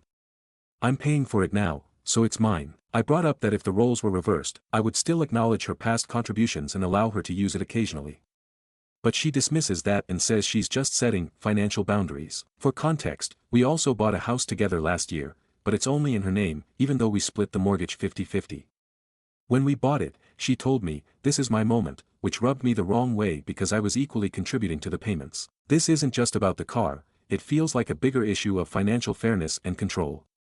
She was fine accepting financial help when she needed it, but now that she's secure, she's acting like my contributions never happened. Am I the asshole for thinking I should still have some access to a car I helped pay for? Or is she being selfish by rewriting history and making financial decisions that only benefit her? Stories number 10. Boyfriend, 25M, of 4 months and I, 28F, just had what I believe is a ending all conversation. My boyfriend is so good to me. For the first time in my life, I feel I found someone who understands me and shows me love in the way I thought I needed. Last night I showed him a video of a female proposing after 2 years and he suddenly said 2 years is too fast. Because of my age and the way I pictured my life, it took me aback in the worst way. Then after that, we started having what seemed to be the ending of our relationship conversations. He said there was no chance he would be ready to propose in 2 years and said that was final. That he won't have kids until 35 and then that even moving in together within a year was very rushed. That all of the milestones I want for myself are pretty much a no. I am so heartbroken and confused but also feel it's so early in our relationship that is it worth it to stay a little longer together? Let's say 6 months and assess the conversation again. Or should I just walk away right now? He said this is the way he has planned his life and I told him that if he loved me and I could be the potential love of his life then why would he risk losing me for sticking to these things? Then he told me he might feel he is sacrificing his actual wants and plans for the way he feels about me. I am very sad and unsure of what to do and how to move forward. Stories number 11. I, 27F, made a stupid joke to my husband, 30M, and he stormed off. How do I fix this? Hey Reddit. I'm an Instagram snooper so this is my first time here. I honestly never expected to post here because my husband, 30M, and I, 27F, have a great relationship. Of course I can't say we haven't had our occasional bumps but it's honestly a dream come true all the way through. Our wedding was April 2021 and we both cried like babies that day, and since then the sailing has been smoother than soap. This afternoon, I and he came home after a little lunch outing with our newly engaged friends Kai and Marie. It went great but was like just another outing, nothing special, though we got some bomb pasta back home which I'm currently shoveling into my gob since it's too chilly for ice cream. We live in a super tiny apartment and so he showered first while I got the leftovers into the fridge and stuff. I went in after him, finished my shower and put some lotion on my palm. I accidentally squeezed too much and dabbed some of it away. After I rubbed it on my face I still had some of the leftover on my finger and I did exactly what any perfectly sane person would do. On my thumb, I whipped up a little smiley face and some spiky hair to create Lotion Man. I came out of the bathroom, giggling about it, and said something along the lines of, "Hey, look, it's Lotion Man." He didn't really react, he just looked at my hand and blinked at me. I honestly was just goofing around and started making a silly voice and saying some random shit sprinkled with some inside jokes. I was blabbing for about a minute before he just, up and left. I was of course completely oblivious as he grabbed some of his shit and I just was smiling and asking where he was going in kind of a playful way. He has a huge truck and we just returned from a trip, so he has enough stuff to last him weeks, so it didn't really dawn on me that he was leaving until he drove away. I honestly feel like Boo Boo the fool for making such a stupid joke and then letting him leave just like that. I texted him a few times and he's just said that he's thinking about things, and that he's at his brother Tyler's place. I've been texting him non-stop but he hasn't been responding or even reading any of it. He also sleeps really early, so I doubt I can get in contact with him anytime soon. His brother isn't responsive either, so I'm just leaving my phone on the nightstand and holding my breath. I don't think it's really dawned on me yet. I stared blankly at the door for like 10 minutes before I got off my ass and actually tried contacting him. I've been with this man for years and I'm always cracking cheesy jokes. I feel stupid and like shit for making Lotion Man and continuing after no response instead of just shutting up and accepting that I'm unfunny. At the same time I'm just confused. He's never been at this point even in our rougher patches. The worst we've done is just take breaks from sex or just talk to one another a little less. Wasn't planning on getting into my sex life, but honestly I'm just rambling at this point. I'm all for giving him space, but I can't say I'm not hurt he's just leaving.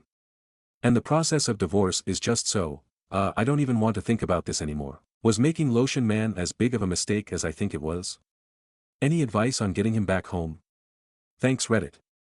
Also any cute subreddit suggestions would be appreciated since it's my first time on Reddit and I want to distract myself. Update 1. I, 27F, made a stupid joke to my husband, 30M, and he stormed off.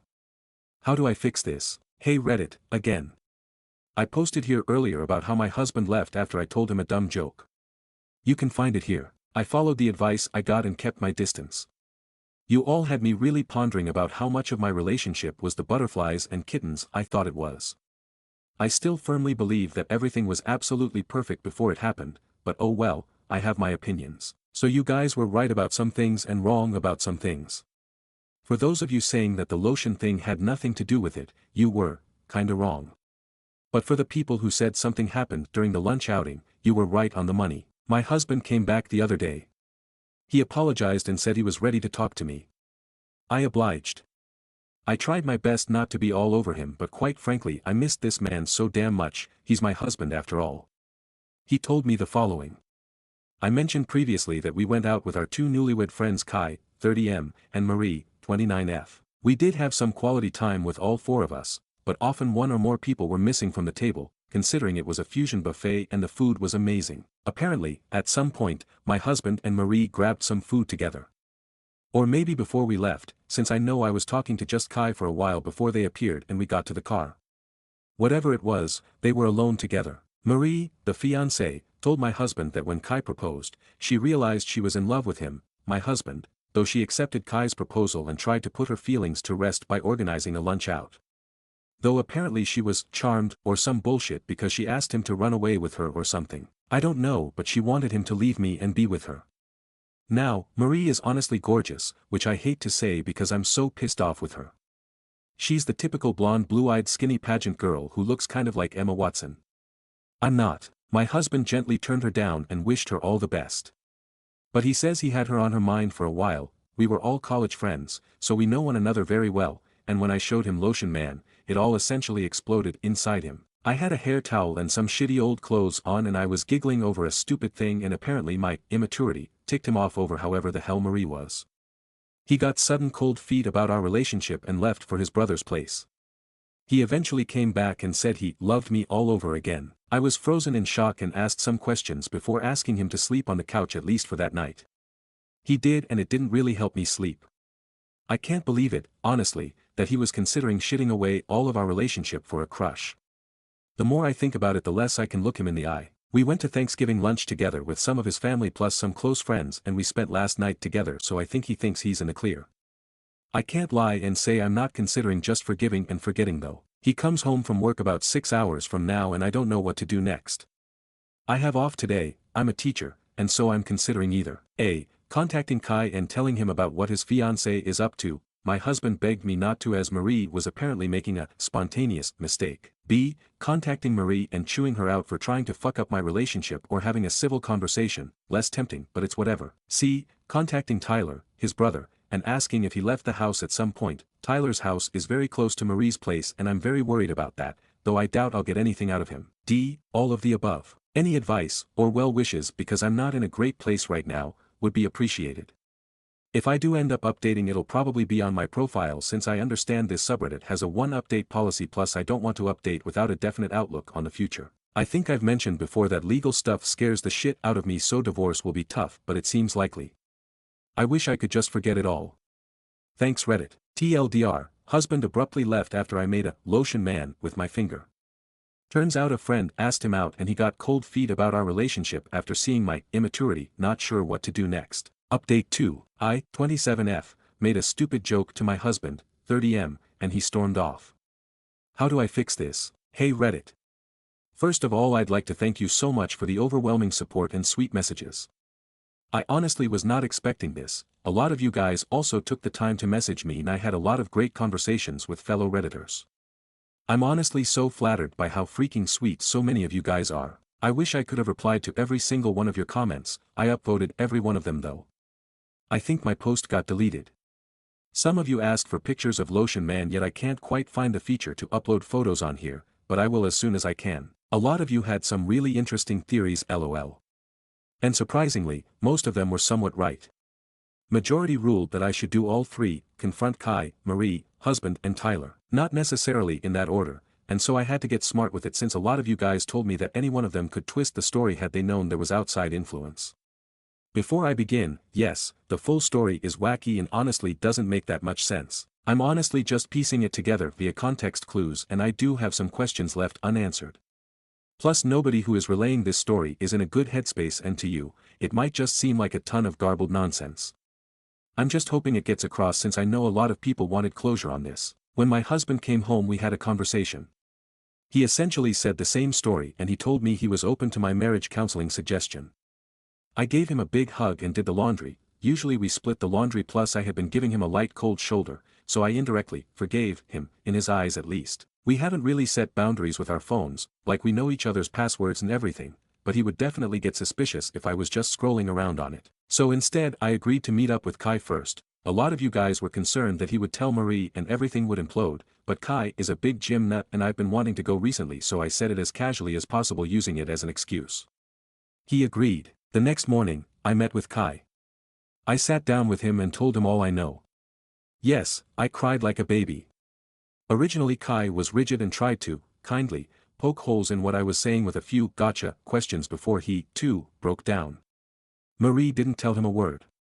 That was a big red flag on its own. I then went to Marie with Kai. A few Redditors told me to be as discreet as possible and so, as a suggestion said, I just blurted to her that, I know everything. She played dumb at first and then eventually broke. You all were right. Marie, trying to settle her crush, was a bullshit story.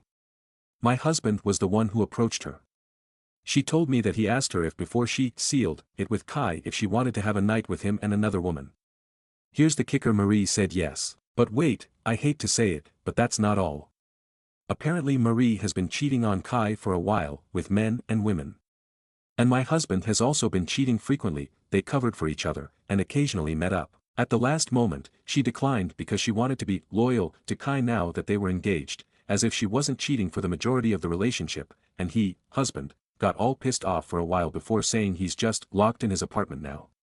Cue me showing him lotion man. He snaps and gets out of there. Kai and Marie are both arguing, in tears, and red at the face. I told them sorry that I butted into their relationship, and that I'll handle my husband myself. I found Tyler before the sun set. He told me yes, his brother stopped by, but only around 11 p.m. He left at around 8. So those 3 hours went fuck all. Tyler told me that he was angry and didn't tell him anything. I then tell him some context, just the lotion man, and he says that maybe he was driving around for a while. It doesn't sound like my husband to drive as relief, but I'm willing to look into it, since the future was already looking pretty fucking bleak. I went home. I Googled something on my husband's phone. Instead, I was just checking if any of them had contacted him. Nothing, thankfully. I would have gone into more depth but that would have to wait. Instead, I tried to keep him busy for the duration of the day. Remember how I said he sleeps really early? Well, that worked in my favor. Took his phone that night while he was snoring his ass off. Ran into a million dead ends.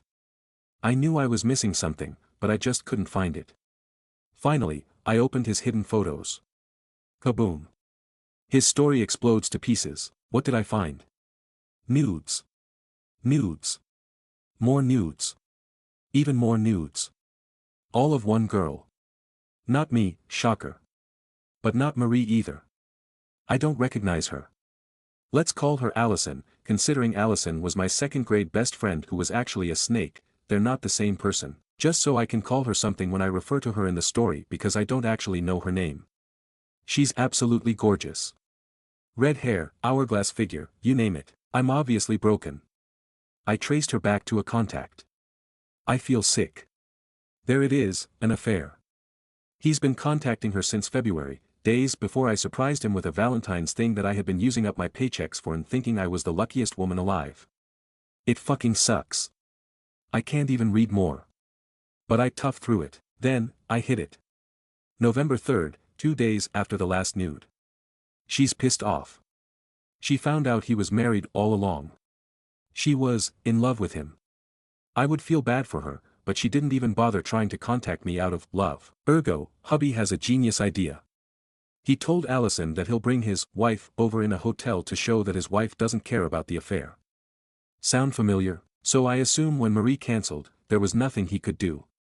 He became whiny and begged her to come. He told Allison that there was an inconvenience and they'd meet up another day. Then the lotion man. He got pissed off at me and left. I don't know what he did after that, but whatever it was, he wasn't with either of them. Then he went to Tyler's place, slept it off, and came back afterward. I'll spare you the details. But I couldn't even pretend to like him anymore after I found that out. I brought Kai and Marie over the next morning. He started fucking blubbering and tried to deny it all before eventually admitting he was into redheads. Marie is actually strawberry blonde, Allison is very ginger, and it was the one desire of his I couldn't fulfill.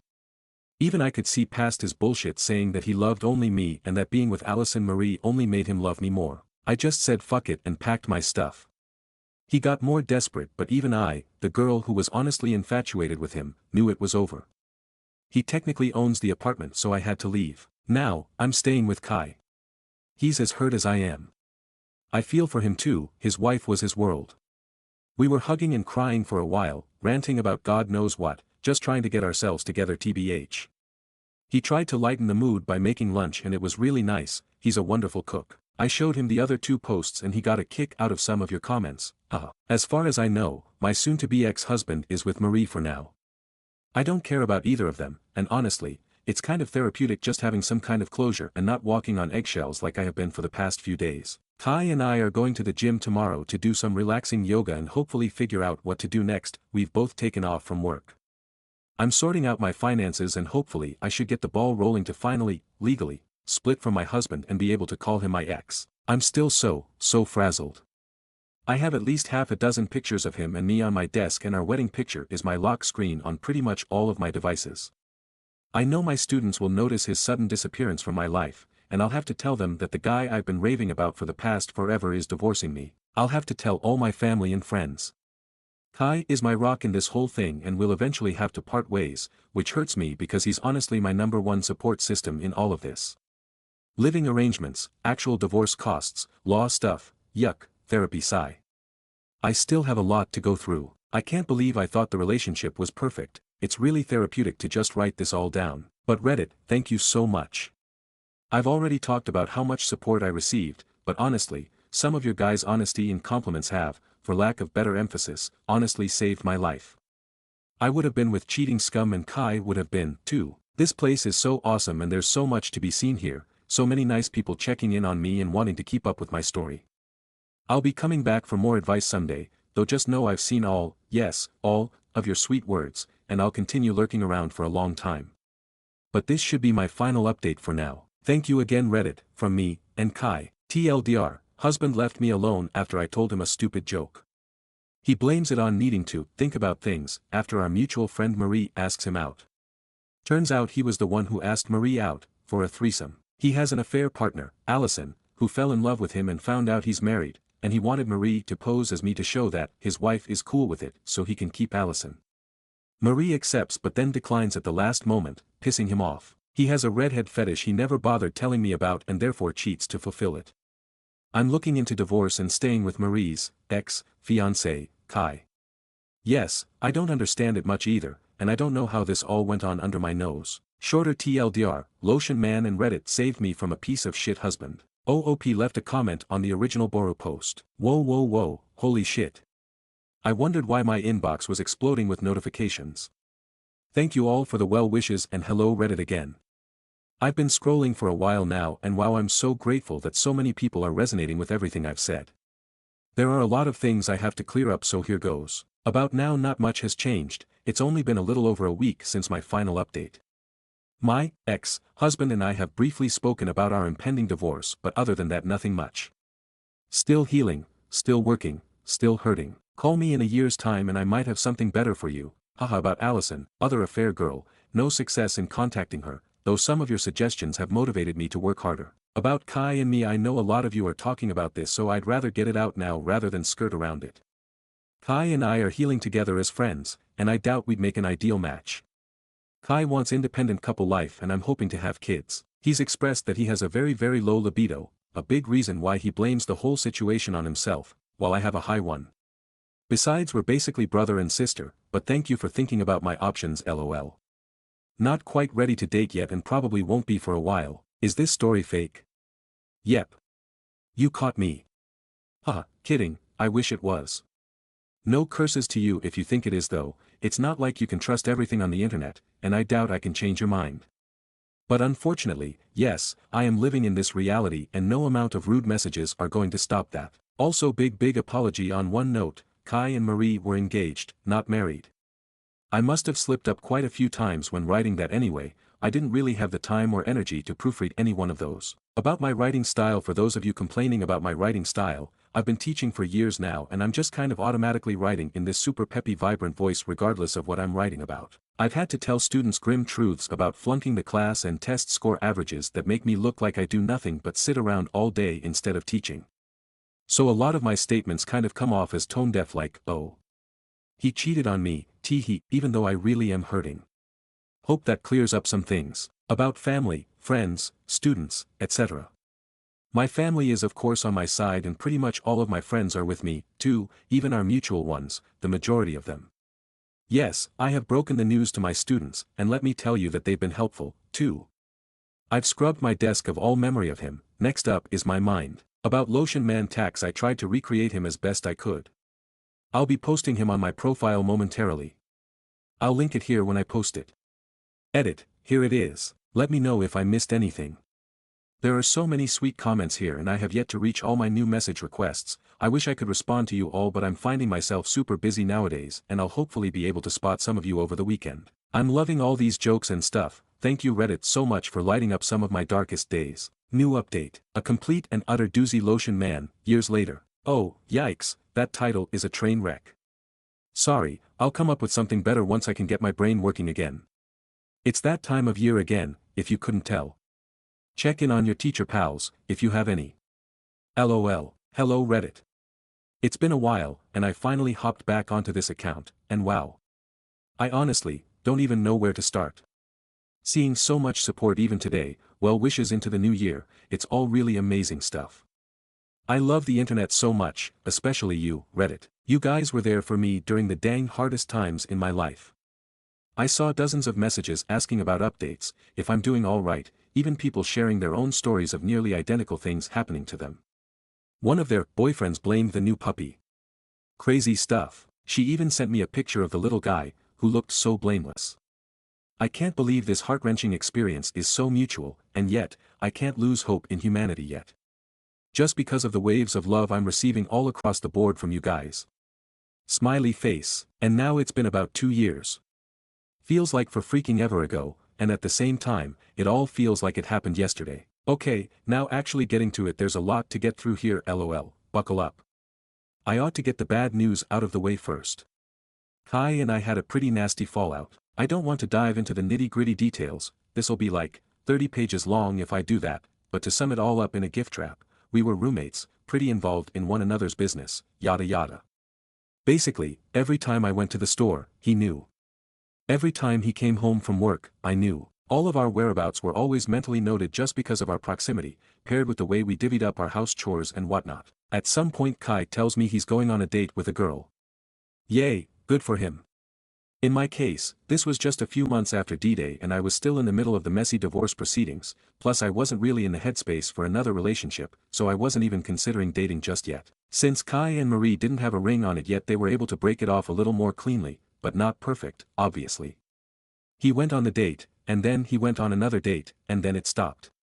Eventually, after a week of no dates, I asked what happened out of curiosity, and he told me simply that she'd ghosted him. It wasn't until a week later on a totally random evening that he drops the sparkly rainbow glitter bomb on me. He had tried to see Marie again. I know, pretty crazy behavior, right? Well, he was telling me this crying and blubbering like a baby on his couch, and I couldn't help but feel bad for him since the road to recovery from a blown-up relationship is rough. He told me that those dates had helped him realize it was over, like over. He described it like, and I'm probably mincing words here, when he first met Marie, she had this sweet girl next door customer service facade.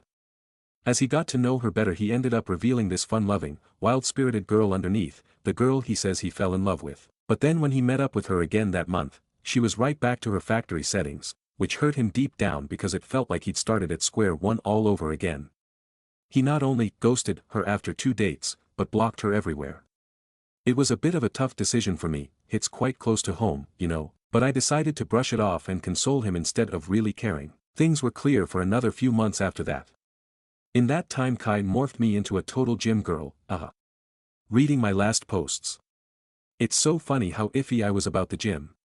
Anyway, after those few halcyon months, Kai breaks the news to me again that he's going on another date, this time with a friend of a mutual friend we have. Again, I was like, oh, go for it.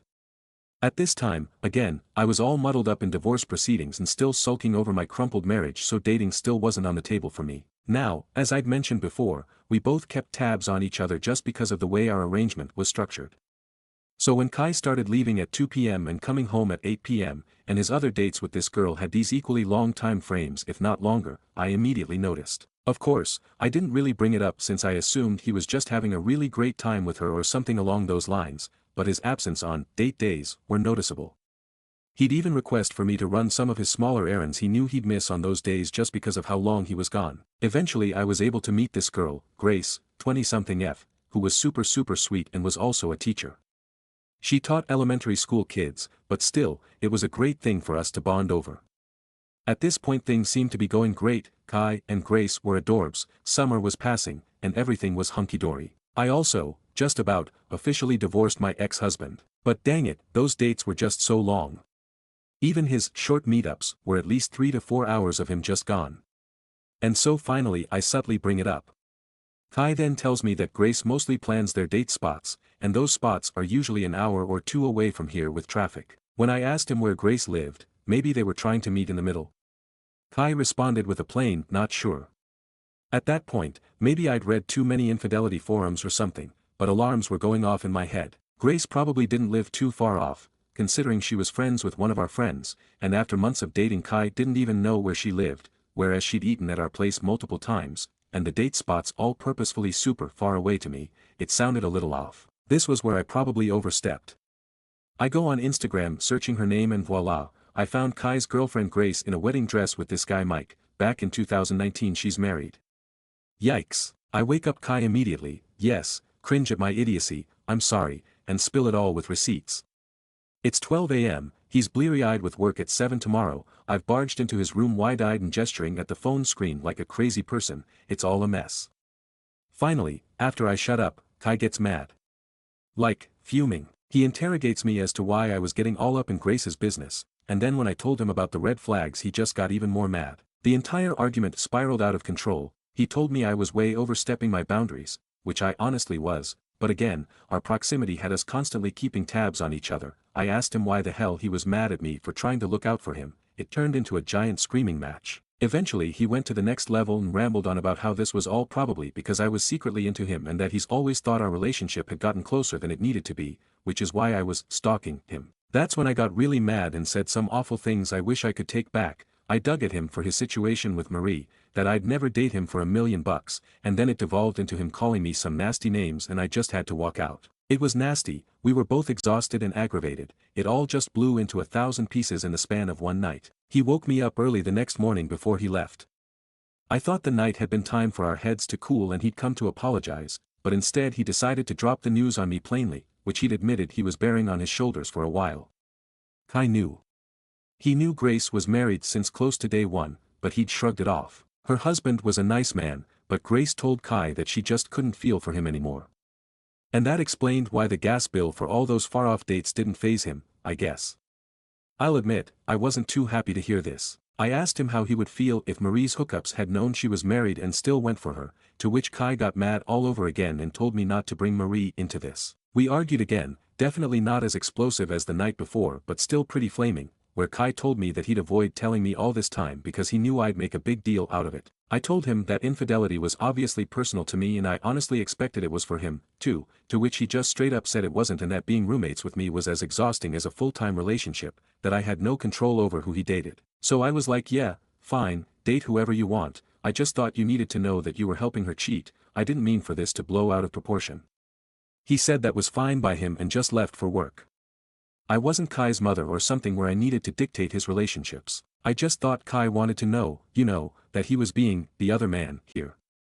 I know if I was in a relationship with a man who was married already I'd want someone to tell me, and based off my standards, I'd break it off with said man. But if Kai had different morals regardless of our shared experiences, that was fine too. I just didn't want to associate with someone who perpetuated cheating. I didn't really have to move out of Kai's, he was nice enough not to overtly kick me out and make me homeless. But things were definitely tough and distant between us for the next while, and I'd lost respect for him in all honesty. Him continuing to see Grace and also the idea he had that I was interested in him, it wasn't great. Finally I was able to get together all my stuff and move out, to which I moved in with a family friend and I was ultimately better off even though it was pretty dang far from where I worked. I guess I ought to provide an update on the man himself, my ex-husband. Well, pretty soon after we officially divorced he got engaged to another woman. Around this time, right after I moved out, I think I just about hit rock bottom. The whole AI panic with student work started happening in my district. I was beginning the process to move out properly into my own place, all while I was in a new community where I didn't really know anybody overall. I was pretty lonely and down all the time. I went on a couple dates, but they went quite mediocre and I gave it up in the end, which only cemented how lonely I was. Wouldn't go back to those days for the world. Ex-husband reaches out to me, and he tells me about his engagement and all the good news. He tells me he's on some life improvement path and that he wants to clean up his act, starting with giving me a good and well apology. He offers to meet me in person, locally, swearing up and down this wasn't a date nor was he expecting me to accept said apology. I should have been much more assertive but I was totally beat down from life and I felt like a totally different person, in a sucky, no good way, so I agreed like an idiot. I thought maybe an apology rather than a loose end would help me feel better about things. It went just as well as you'd expect it to. It started out okay, where we shared pleasantries and he actually did apologize about everything. But then he started pressing me about how my life was going. I tried not to tell him too many details, saying the kids are fine, I'm doing fine, whatever else was going on. But I guess I must have said one too many things because he quickly picked up on how miserable my life was. He then had this Cheshire cat grin as he began to boast about his great new life, his hot girlfriend, her shiny engagement ring, and basically how everything was going great and amazing for him. He casually drops that his life has been leagues better than it's ever been, and that our separation was a blessing dressed as a curse. Can't lie and say it didn't hurt to hear the years I'd put in with him felt like burdens to him. At this point he's most definitely rubbing it in, and eventually I get fed up with hearing him talk and weasel my way out of there. In the end I never got invited to the wedding, so did we really make amends? Either way, I totally regretted doing all that. Total waste of my time and it only dug me deeper into that depression pit. But, alas, things eventually start looking up when you least expect it. After a long while of dragging myself through each day by the hair, I finally went on one more date. I'd lost a lot of weight and looked pretty sunken and pale so I didn't think I'd make a great first impression, but what do you know, fate can make things happen like magic. That's where I met my current partner Chase, 29M, who is the greatest thing that's ever happened to me.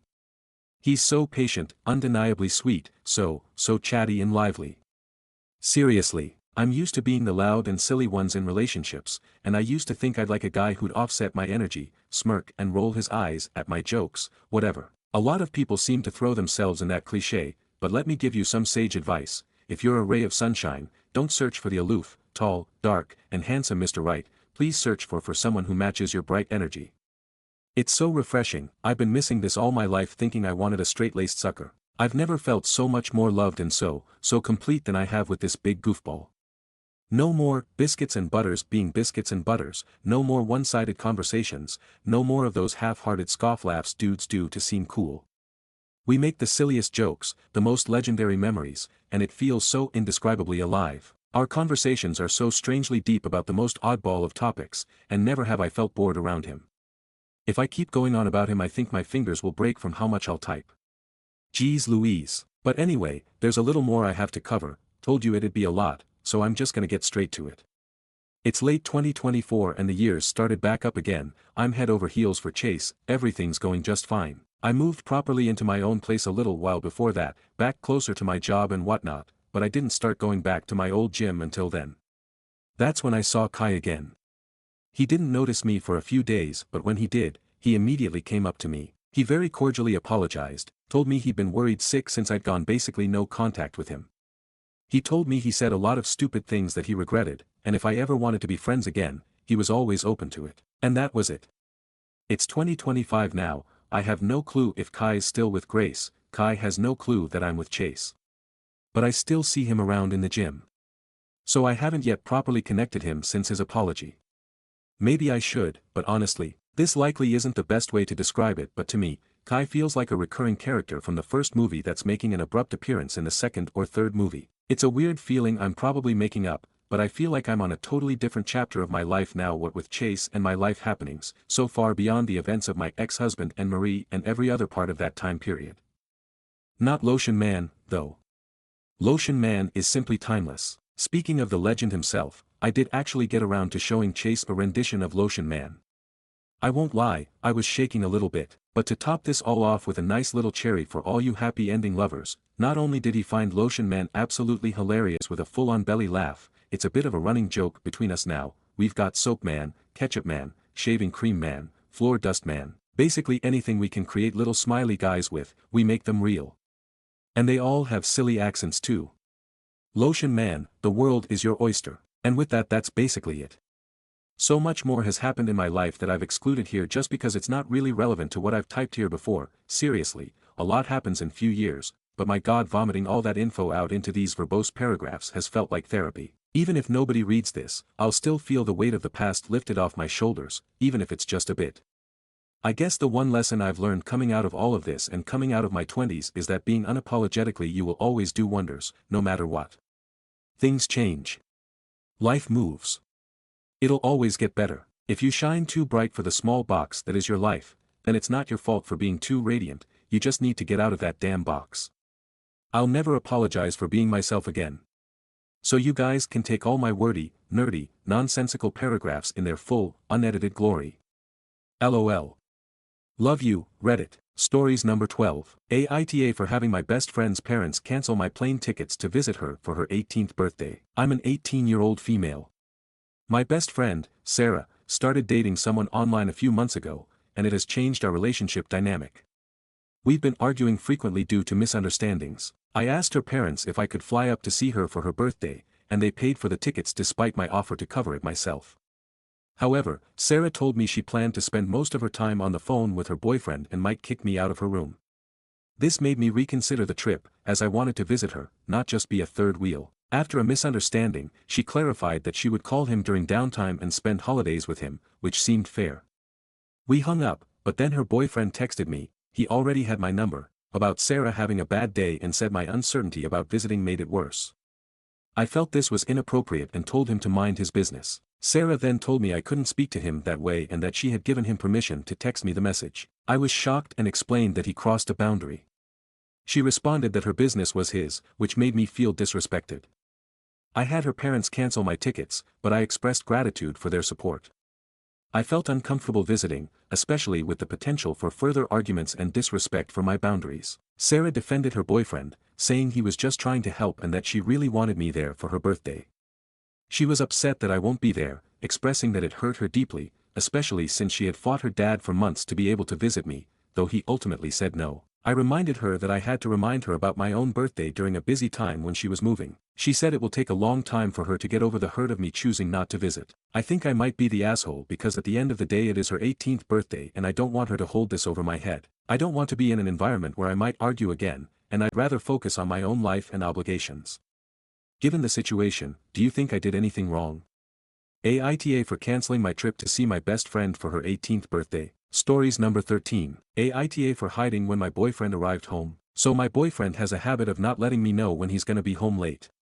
We have been living together for the last 3 years and it has been a recurring problem where he will go for drinks after work or will be working late and he won't let me know. Usually I start calling like 1 to 2 hours in to know he's alright, but it somehow always results us in fighting. He's really conflict avoidant and will shift blame to anything other than himself, and I have ADHD and can be really aggressive in those instances. Those fights usually leave me feeling pretty bad about myself because I know he doesn't take criticism well when he already blames himself, and so it doesn't feel right bothering him. I was determined not to make this into an argument today, so I made myself a little sleeping nook under my office table and waited for him. It's 3 a.m. and he just arrived home. I got a whole 5 minutes of chuckles when he searched for me. When he found me he was a little upset because he thought that I had been kidnapped because my brother, who visited that evening, had left the doors unlocked. I feel such a sense of justice right now, but am I the AH for it? He's kind of moping of the sofa now.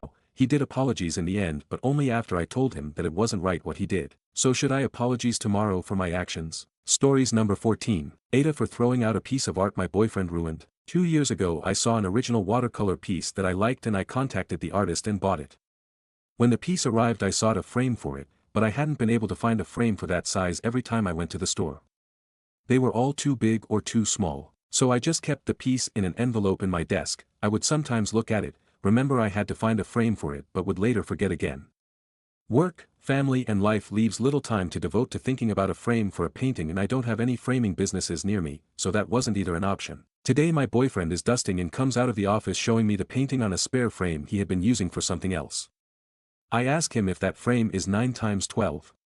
He tells me it's 8 by 10, that he had to cut a piece of the artwork to make it fit. When I look at it, the piece went from a centralized composition to having the composition indented to the left side because he cut all whole inch on that side to save the artist's signature, which was on the extreme opposite end. For reference, imagine if you cut the Mona Lisa to the point where her head is no longer in the center. When he notices I'm perplexed, he nonchalantly tells me that the painting was in an envelope anyway, and it's better if it's out so we can see it. I get mad because this is not the first time he has taken something of mine and given it away, offer it to someone, or just not ask and do whatever he wants with it. His mother does the same thing with his things at her house. In their family, if you're not using something, anyone can do with it as they please. I explained to him, in my family you don't do anything with other people's stuff. I have a tendency to ruminate on thoughts, so I try not to engage in negative emotions because then I just can't let go of them and I cycle and cycle through them and it makes my life miserable, and I have to devote a lot of energy to get me back to normal. Every time I looked at the framed painting I felt a new wave of sadness, anger and frustration ripple over me. So I took the frame down, took the painting out of it, ripped it into 4 pieces and threw it in the garbage. When my boyfriend saw it he was shocked and visibly hurt. I get that his intentions were good, but he ruined a piece of art that was not his to begin with. Now it's awkward at home because I'm still fuming and he's sad. Aita. Stories number 15. Aitj for telling my parents to call Trump if they need help. My parents, 80-ish, are good people. Unfortunately, they've been taken for a ride by the current president's campaign ads that preyed on their fears, xenophobia, the economy, etc. And taken the bait hook, line and sinker. The current administration is jeopardizing not just my job but my entire career field. It's gotten to the point that my wife and I are contemplating retiring early and moving to another country. I've been gathering information on making the move and researching real estate purchases in other countries. It'll require some lifestyle changes, smaller living spaces and vehicles, expensive petrol, etc. But we accept that as one of the realities of living in a different country. Recently, my parents called me and I mentioned how we're leaning towards retiring and moving to another country. My mother said that it was a long way away and asked what happens if they need help. Being the smart ass that I am, I commented with, "I'll get you the number for the White House switchboard. Ask Donald Trump to take care of it." Aitj, TLDR, told my aging MAGA parents that I'm considering moving to another country and that if they need help with something, they should call Donald Trump. Aitj. Stories number 16. Husband doesn't get it. Throwaway account. Being a woman engineer is a huge part of my identity. I've grown a successful firm that I'm very proud of. I really honestly want the industry to be a better place for my junior female staff and my daughter's generation. My husband doesn't get it. I think he thinks that he's progressive because he's married to me. Just today he told me I need to get over this idea that everyone is out to get me, my industry, etc. I don't think that, but I do think regardless of political stance, the world is an unsettling place right now, especially for women in engineering. Recently he joined my company in an overhead role. I think that because he doesn't actively see gender bias occur in my day-to-day interactions within my own office, he thinks it doesn't exist, that the problem is solved. I find this so demeaning and belittling. He also takes issue with me assigning him work and refuses to acknowledge that while we're on the clock, my time is far more valuable than his. I just feel so lost and angry.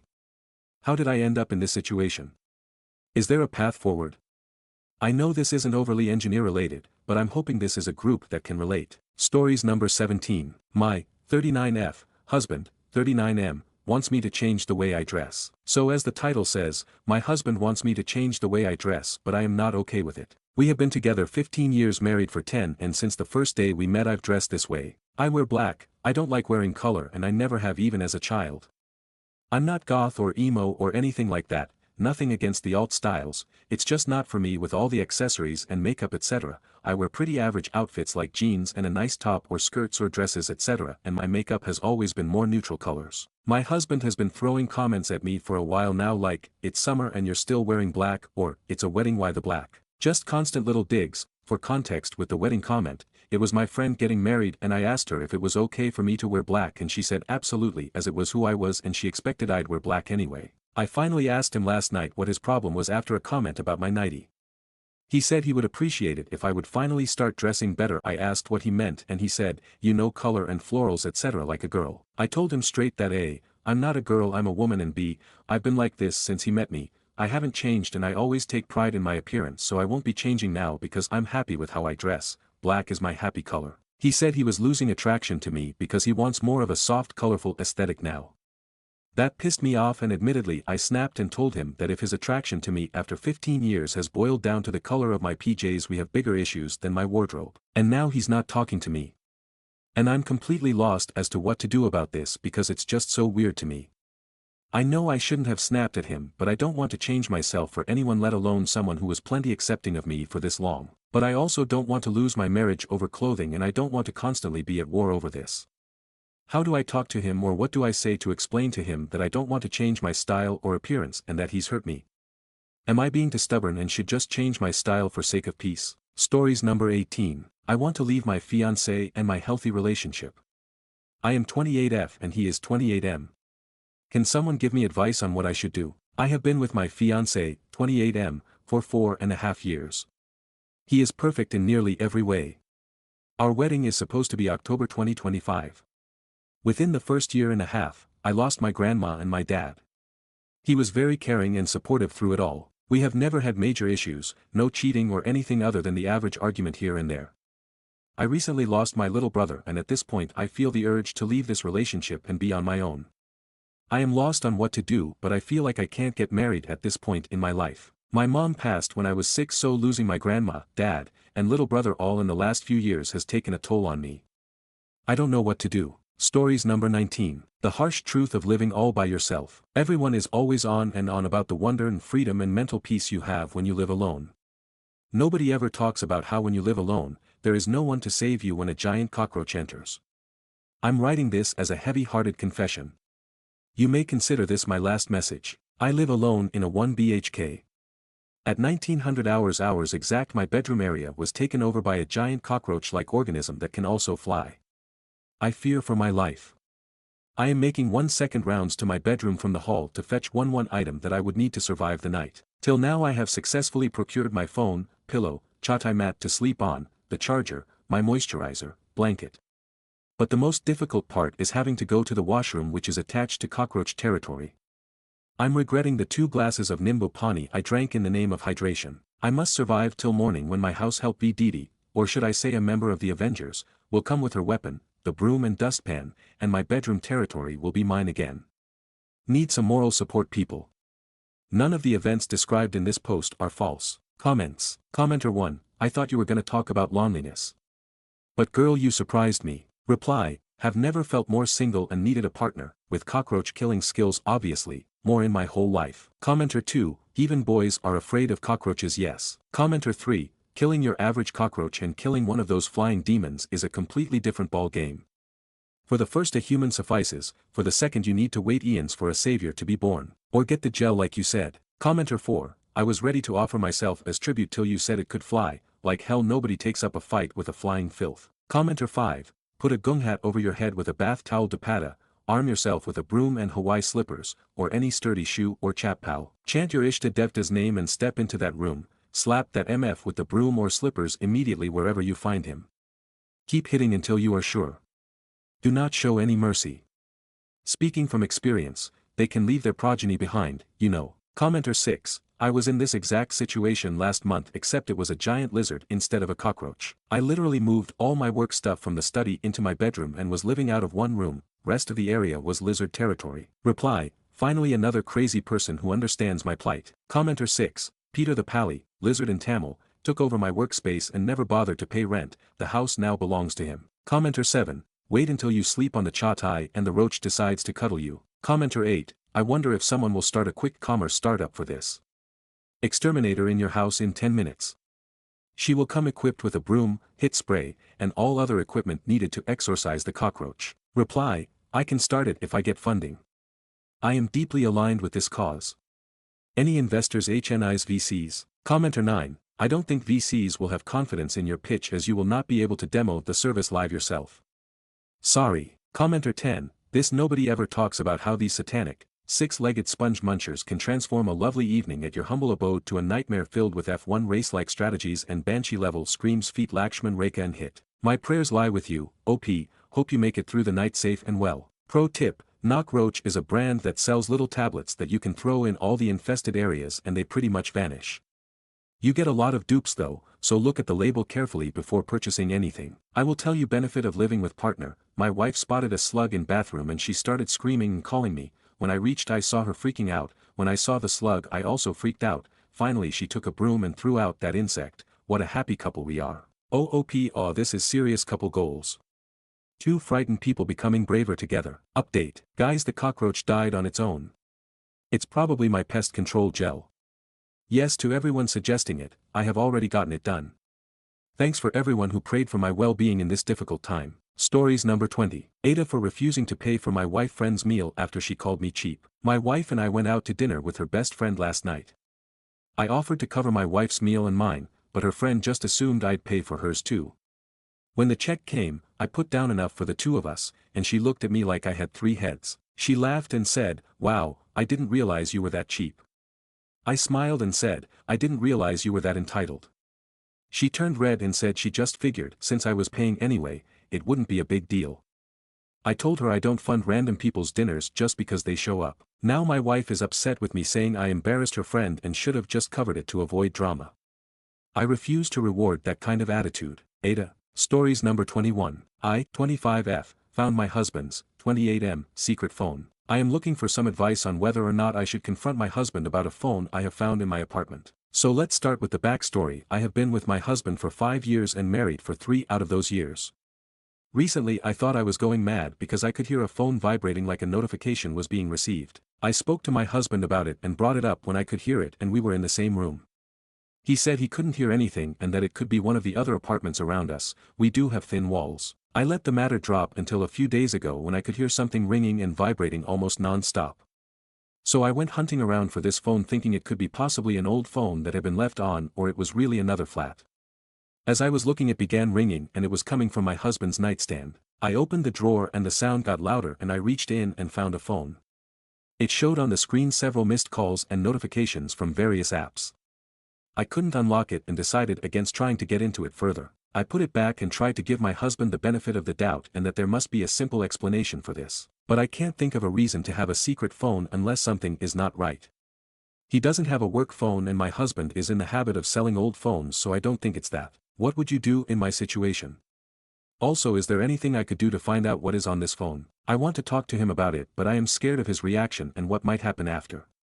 I am also using a friend's account to get some opinions as my husband loves Reddit. Since posting I went to try and look for the phone but it has been moved. A little update, I found the phone, I emptied my bin and it was underneath the bin bag, but its screen is smashed and I can't even turn it on and the SIM card is missing.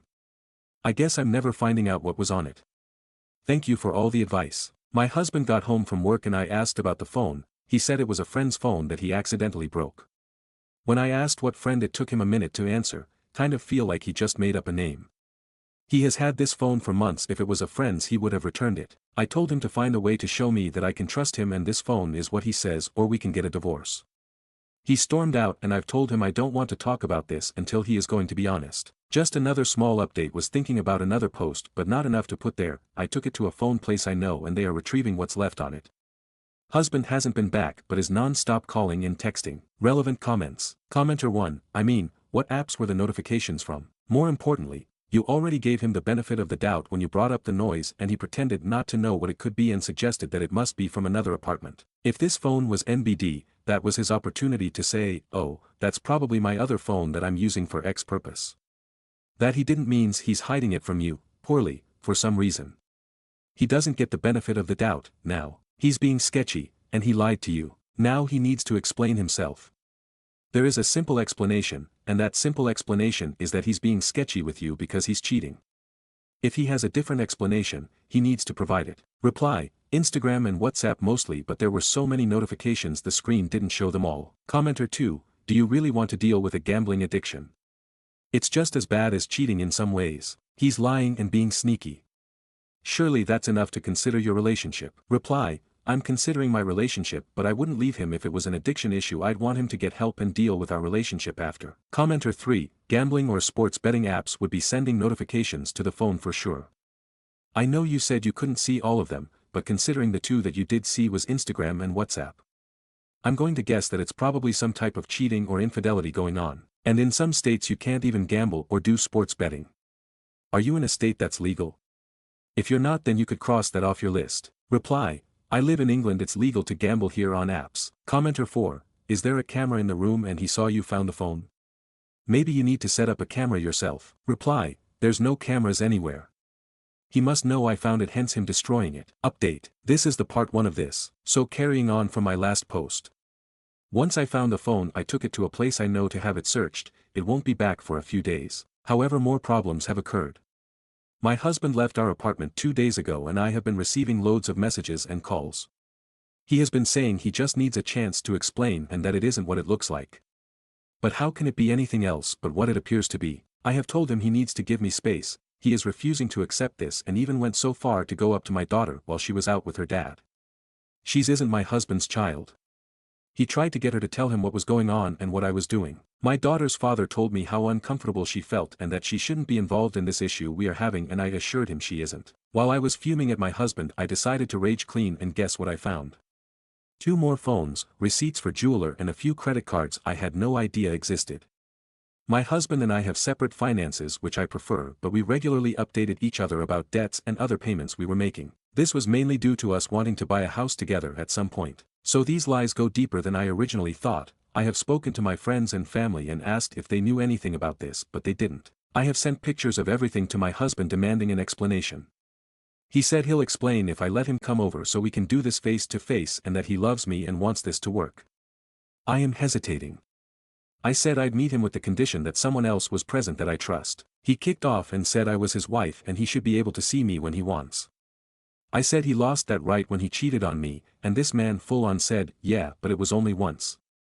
I have not spoken to him since. Now I need help. How do I proceed from here and keep things amicable? I still love him but I'm keeping my distance and have no plan to meet him face to face as I am weak and I know if I see him I'll probably stay with him. I know this may seem strange but it is my life and there are so many emotions going on for me right now. Edit. This has been bugging me because I got a nasty comment saying I need to stop dating men as I have 2 failed marriages and I'm hurting my daughter. So point 1, you know nothing about me, and if you did you would know, my husband is my first marriage and believe me I wouldn't have married him if I thought he was a threat to my daughter. Point 2, my daughter's dad and I never dated, we had a one-night stand when we were younger and we had our daughter.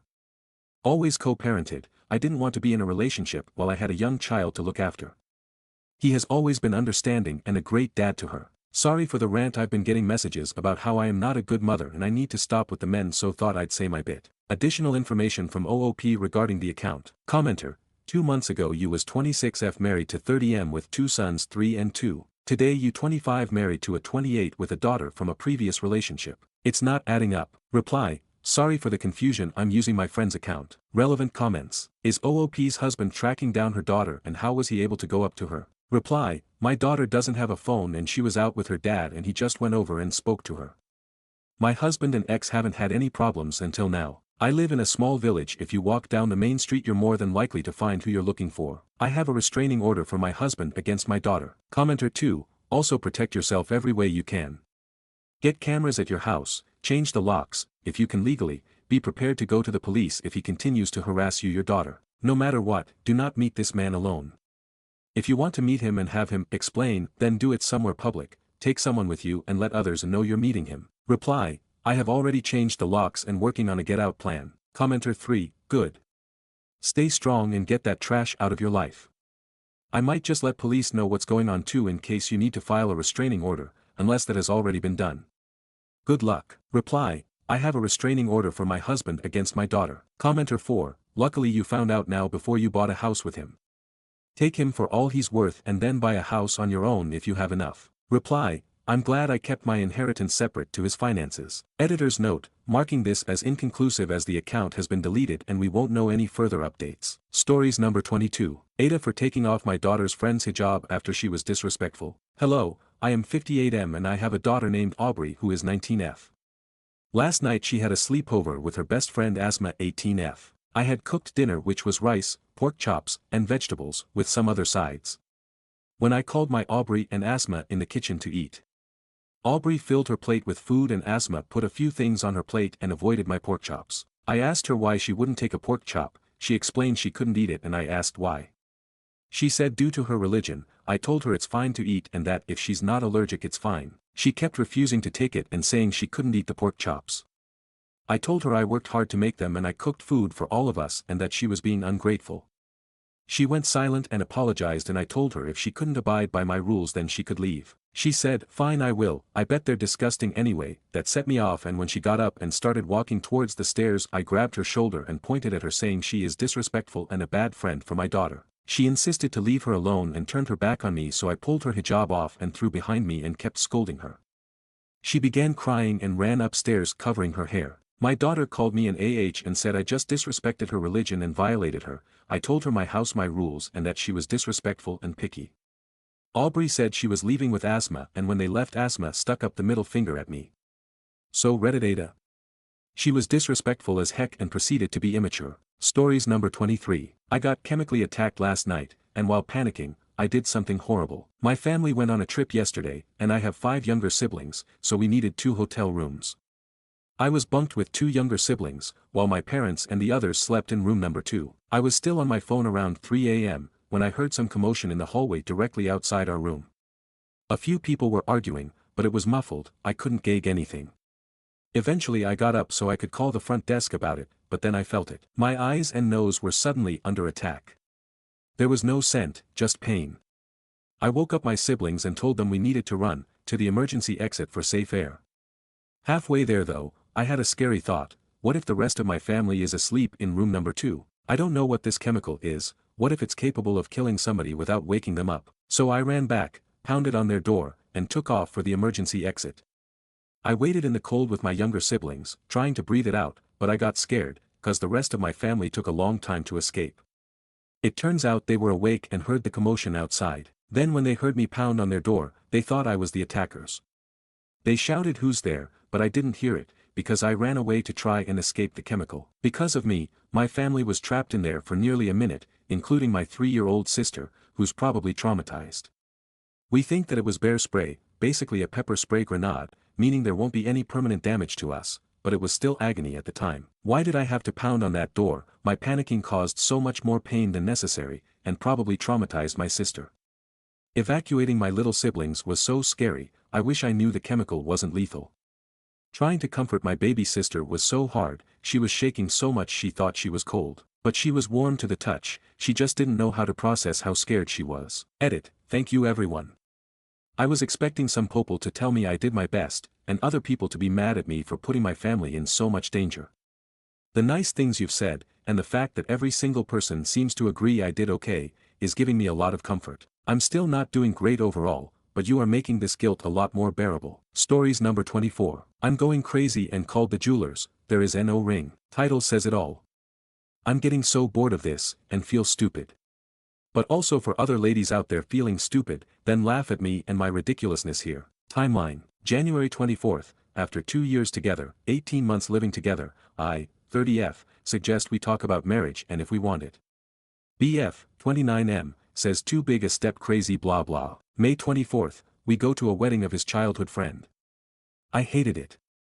His family kept asking me about marriage, and he said he thought I was wifey material but he was scared. August 24th, I'm on the verge of breaking up anyway, but his friend proposes to his GF. Been together same amount of time, and his GF is fucking 25, I have issues, I've in therapy I know. I burst into tears and said we should break up. He persuades me he's serious working on it and loves me. October 24th, when our lease is up, he promises me a timeline of being engaged by end of 2025, and we move to a nicer place. He also takes the lead in organizing a joint bank account and other things to show he is serious. December 24th, I have a near-death experience and he says how scared he was and that he wished me proposed. The pathetic part, ultra pathetic part, please remind me how stupid I am. He goes home for Christmas, we have the stalking app. I rarely check, I know you wouldn't get this from my psychoness above, but he's at a jeweler store. He's never bought me jewelry ever. I asked my mum but she was shifty. Today basically February 25th, now it's been 5 months of nothing I'm switching off a bit. And he keeps being like in our future, when we get engaged, and I'm like if, and he's annoyed. So I called that jewelry store to try and suss out if there's a ring ordered. He's traveling back to his family this weekend and doesn't it take 6 weeks to order a ring? Well of course there is no ring. He trapped me into doing wifey duties for another year with this lease and I feel pathetic. And yes I called, pretended to be his sister, gave his name etc. asked about the state of the order, and they confirmed there was nothing in the system.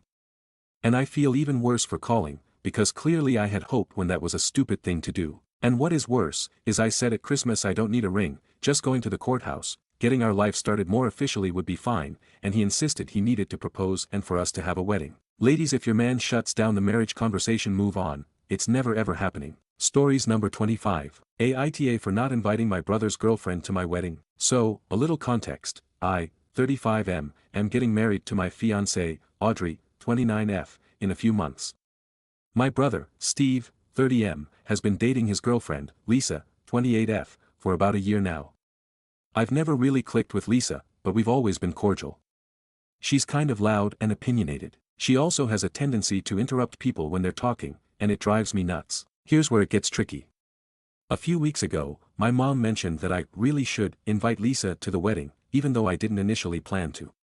I told my mom that I was keeping the guest list tight, and that it was more about the vibe of the event. I didn't think it would be an issue since Lisa and I aren't close. But my mom started pushing, saying that if I didn't invite Lisa, it would be super awkward for Steve and that family is important. I still didn't budge, and my mom seemed to accept it. However, I was talking to Steve yesterday, and he brought up the wedding. He casually mentioned that Lisa was upset she wasn't invited, and that it was weird that she was left out when she's been dating him for a year. He said that it would mean a lot to him if I reconsidered. I told him I didn't want to cause drama, but I just didn't feel comfortable inviting someone I don't get along with to my wedding. He got kind of quiet and then said, I guess I'll just skip the wedding, then, and walked off. Now, I'm feeling conflicted.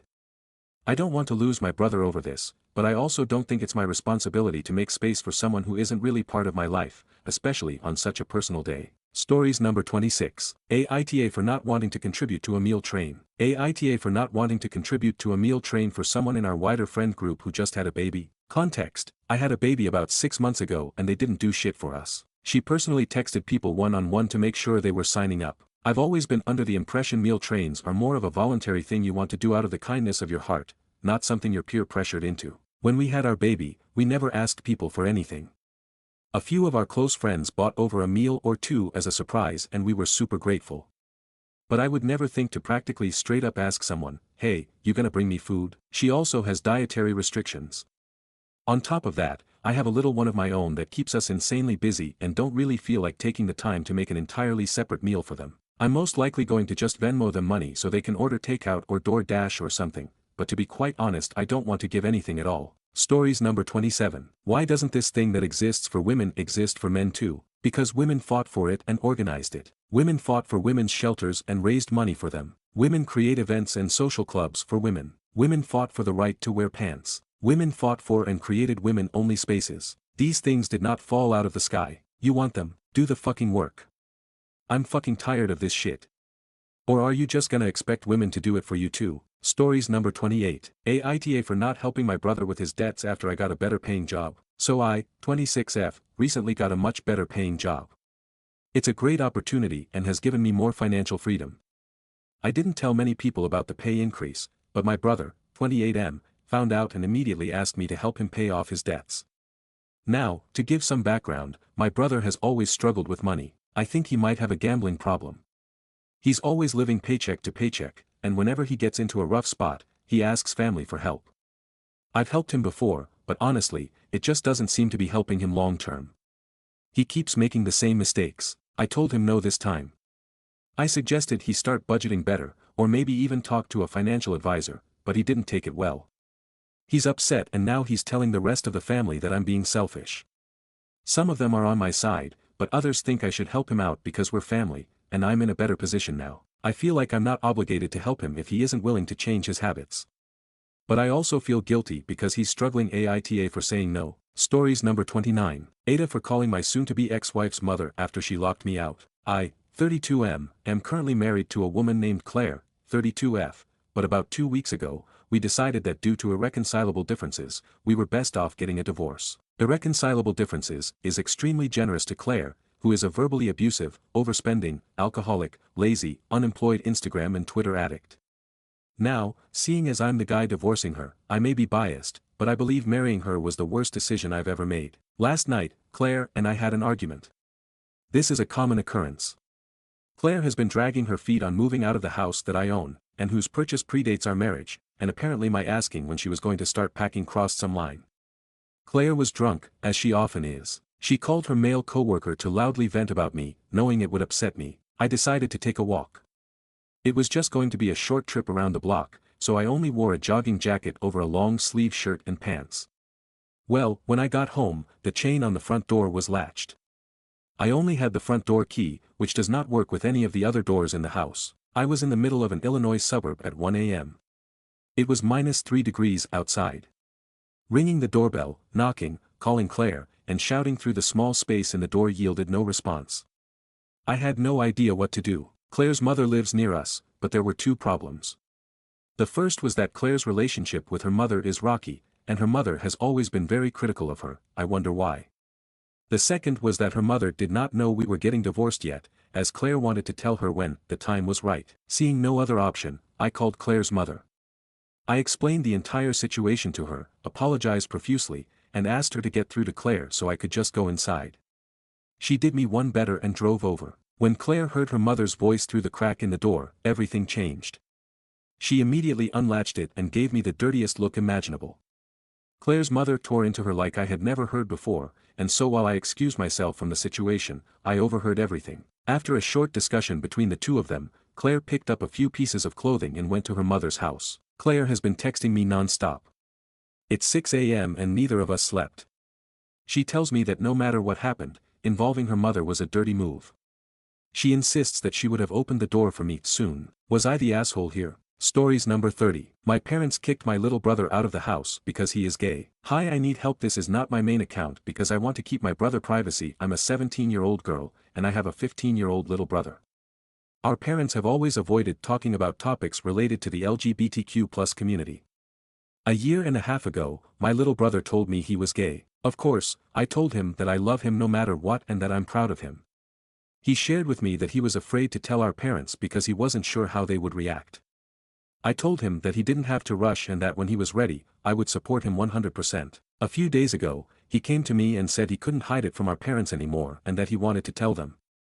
We sat down, talked, and decided to tell them yesterday at dinner. When we sat down, he told them, and they started freaking out and yelling at him. My father grabbed him by the collar and threw him to the floor. I tried to stop him, but he slapped me. They kicked him out of the house and told him never to come back. We don't have any family nearby, and he has nowhere to go. I yelled at my parents, so they grounded me.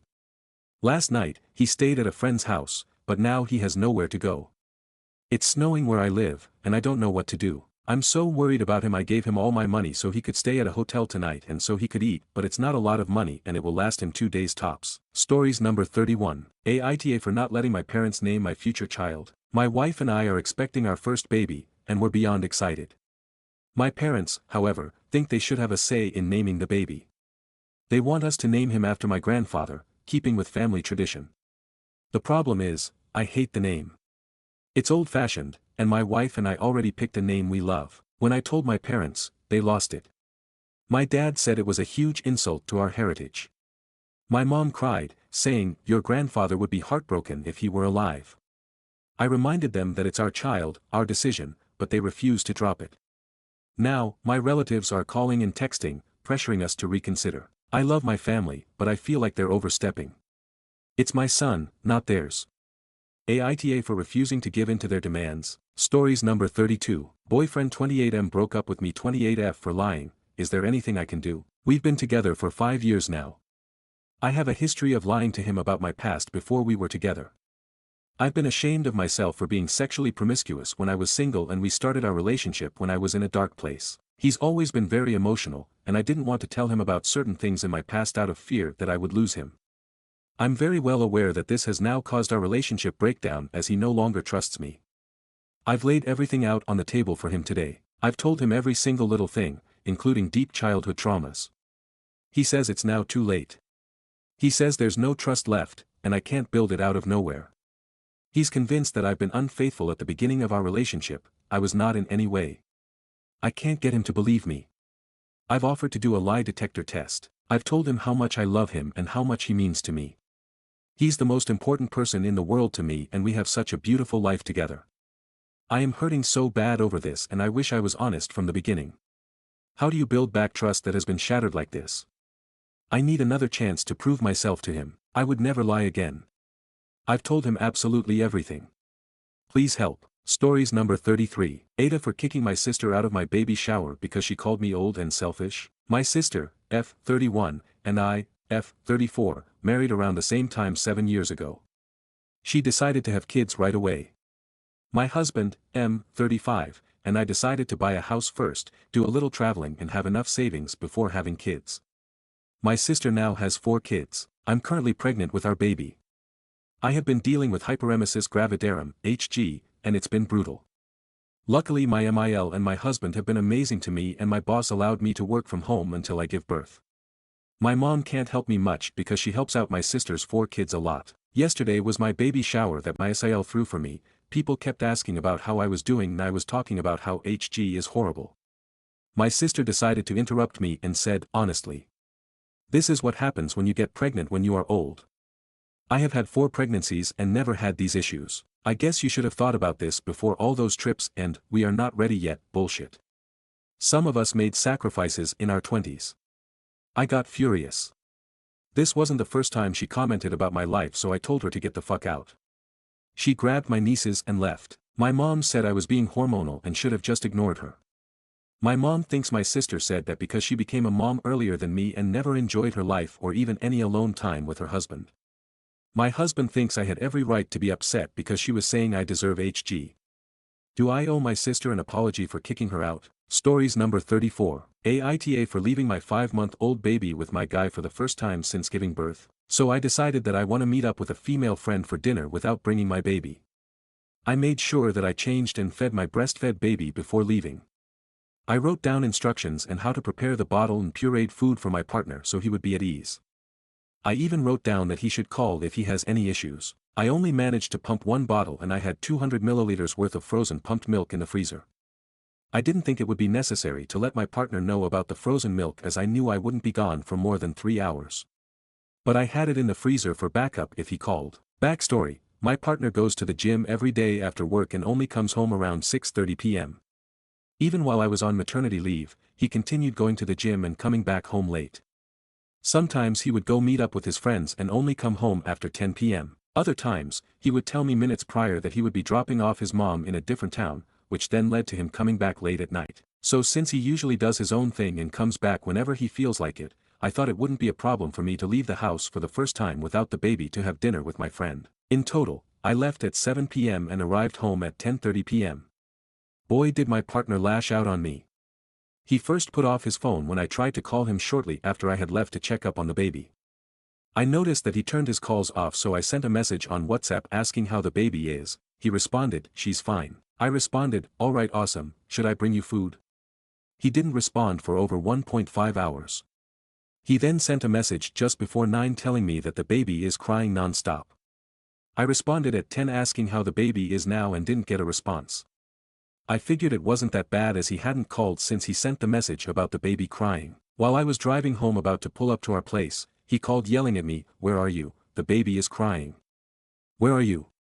Before I could respond, he hung up on me. When I got home, he was fuming, telling me what kind of mother am I going out when I have a baby to breastfeed at home and that the baby has been crying for an hour. He yelled at me and started banging the doors and throwing stuff like his charger and phone case. I calmly responded, "I'm sorry, I didn't know. I thought you would have called. I have frozen breast milk in the fridge." He stormed out and came back 3 hours later and slept in the other bedroom. When I woke up this morning, he seemed upset still as he wasn't speaking to me. It's almost evening time now and I'm still being given silent treatment, so I wanted to know, Aita. Stories number 35. Aita for locking my bedroom door at night to keep my dad's girlfriend's kid out. My dad moved his girlfriend and her son, 5, in with us in October. 15, guess my dad's girlfriend had hyped her son up to have a brother and he's been clingy with me since they moved in. When I'm home he's following me around and wanting me to play with him. He tries to get inside my room whether I'm there or not. Sometimes I'll get home from a friend's house and he's bouncing on my bed and then he'll try to jump on me. He'll ask for me piggyback rides whether we're home or if we're out on family trips with my dad and his mom. His mom complains when I say no and then dad will tell me I could carry him around for a little while and why can't I give the kid what he wants. I hate it, but it's worse at night. The kid sleepwalks some nights and other nights he wakes up and he just can't fall back asleep. Before, when he'd wake up he'd come into my room and I'd send him away. It made his mom angry because he'd go back to his room for ages and then go to her and by then it would be almost time to get up. She told me I'm supposed to do better for my little brother and I asked her what little brother, I'm an only child. She said I knew who she was talking about and whether I'm happy about it or not, and clearly I'm not. I'm no longer an only child. I told her just because she thinks that doesn't mean I do. She told me he's my brother and I told her if her and dad break up I'll never have to see her kid again. My dad and her broke up for like a week after I said that, but they stayed while she looked for a place and then she took dad back and she didn't move out with her son. The night stuff got so annoying that I started locking my door. It even saved me from him sleepwalking into my room. He didn't tell his mom at first, but the other night he was crying so hard and she asked why he was upset and he said I locked my door and he didn't think I liked him and he wanted me to go back to being his brother. I heard him talk to her but I pretended I was still asleep. When I got up a few hours later dad and his girlfriend were waiting and they flipped out on me for locking my door at night. I said I didn't want to be woken up and his girlfriend was yelling at me and saying I broke her son's heart. I told her I didn't care and I didn't want to deal with her kid in the middle of the night. She said I broke her and dad up once over this and I won't do it again. Dad told me not to lock my door but I did the next night anyway. She wants dad to take the handle off my door so I can't lock it anymore, but it's too much effort for him. She told me I was being a brat and said how fucking cruel could I'm being. They're talking about breaking up and she's putting it on me for locking the door and refusing to be a brother to her son. She said keeping him out like this is happening way too much and it's mean to a little kid. Aita. Stories number 36. Nanny not available during contracted hours. We hired our nanny back in June. We pay her 40 guaranteed hours a week, but we're upfront that we would likely only need her 32 hours a week and wouldn't need her on Wednesdays. I don't typically work that day, but I might get called into a meeting, want to run kid-free errands, or just have a little time to myself. I said even on the Wednesdays I do have her come in, it wouldn't even be all day. I just wanted to guarantee that we would have care for our son if we needed it, thus why we pay for the full 40 hours. I usually tell her on Monday or Tuesday week of, if I'll need her or not. Since she started in June, I've asked her to work maybe 4 Wednesdays, spread out. She worked the first 2, with me telling her that Monday. I told her I would need her 1 Wednesday in September, letting her know the day before, and she said she made plans that day. I felt kind of weird about it, but ultimately let it go. I wanted to run some kid-free errands, but took the opportunity to spend time with my son. I found out last Friday that I'd have a meeting on Wednesday. I let Nanny know that night when I relieved her and she said she had plans. I pointed out that I pay for her to be available on Wednesdays and she said since I hadn't needed her to work one in weeks, she felt it was safe to make plans. After speaking with my husband, we let her have the day off under guaranteed hours. Luckily, a relative was able to watch my son while I attended my meeting. My husband feels we should have a sit-down as this is the second time it's happened. We're otherwise very happy with her, she's amazing with our son. I understand our need for these Wednesdays is sporadic, but I also thought guaranteed hours would be just that, a guarantee that she'd be available. She has PTO in the contract, so we're debating saying it's fine if she makes plans those days, but then she needs to submit it as PTO. We'd never deny PTO, but then that means she'd use it up on these Wednesdays. Is that fair? We are first-time parents, having a nanny is very new to us. And as I said, she's amazing with our son. I'd just like to nip this in the bud now. Notable comments. Honestly, you're being too nice already. I would tell her that if she wants Wednesdays free then you're no longer going to pay her for Wednesdays. The whole point of paying her is that she will be available. It's fine for her to make plans, but they need to be plans that can be cancelled or changed easily. I'm a nanny and I used to watch two girls who went to school and they paid me while they were in school so I'd stay available if they were sick or needed to come home early.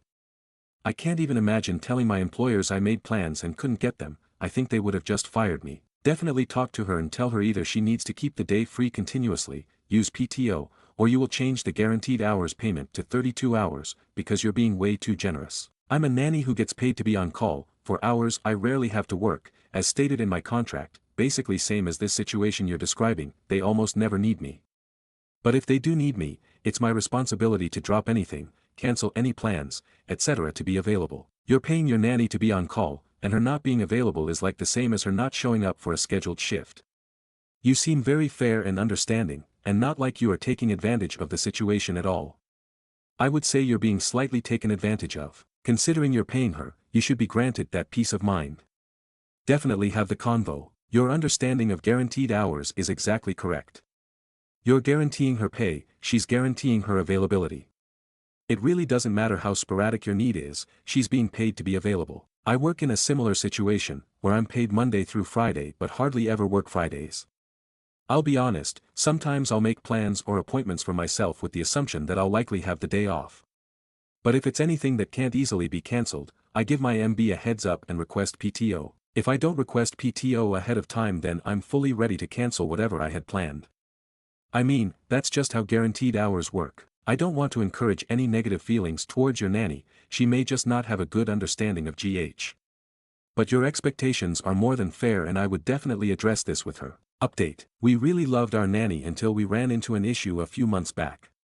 When we hired Nanny we contracted her for 40 guaranteed hours a week, while also being upfront we probably won't need her most Wednesdays but wanted to have her contracted for that time for the rare opportunity we did. Nanny ended up taking advantage of this and treated it as though she'd have every Wednesday off, and if we asked her to come in, giving her minimum 24 hours of notice, sometimes days of notice, she'd say she was busy, despite being contracted and paid to work on that day. The main sub gave me some good advice and we worked it out, with her seeming to understand guaranteed hours. She did seem to call our bluff once and tell me she couldn't come in on a Wednesday, but when I said then she'd have to use PTO, she changed her tune and since then, has come in on Wednesdays when asked, maybe a handful of times. Anyway, we recently ran into another issue. My brother is in town for work. He has a stretch of time in between meetings on Friday and wanted to take my son to the Children's Museum. We told our nanny that my brother would pick my son up around 10 a.m., take him, feed him lunch, and drop him off for nap. We said during that time, she's free to do whatever, she has very minimal child-related housework in her contract. She's really looking at a 4 to 5 hour break because my son naps for 2 hours. I thought this would be ideal, but she's saying if my brother takes him, she doesn't want to deal with my son being all hyper from the activity and sad that his uncle is gone. We've never done this before, so I admit I don't know how it'll go necessarily. However, the nanny takes him on outings all the time and they come back at nap. I fail to see how this is much different. She really tried to insist that my brother watch him for the rest of the day. Which one, he can't do because of work. And 2, I found that very bold of her to just assume that was her choice. When I said no, she then tried to ask if me or my husband could take time off, so she could have the rest of the day. I said if she really wants the day off, she'll have to use PTO. Once again, she folded and said it's fine, she'll watch him. I think this incident alone wouldn't bother me if we weren't so fresh from the previous incident. She's great with my son, but this unprofessionalism is starting to get to me and I feel taken advantage of a little bit.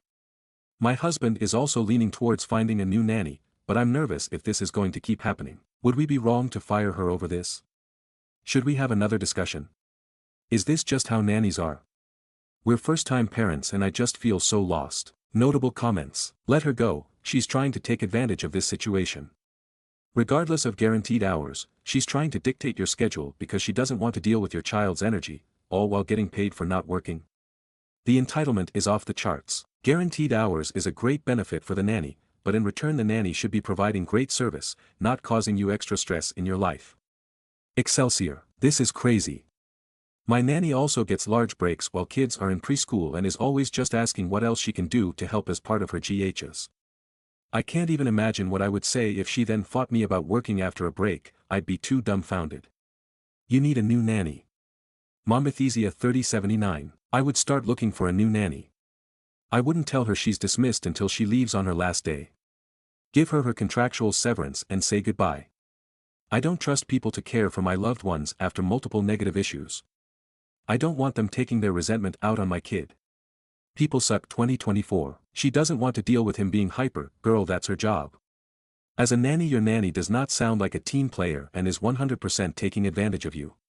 I would part ways. When new nanny comes around, don't even tell her you won't need her some Wednesdays.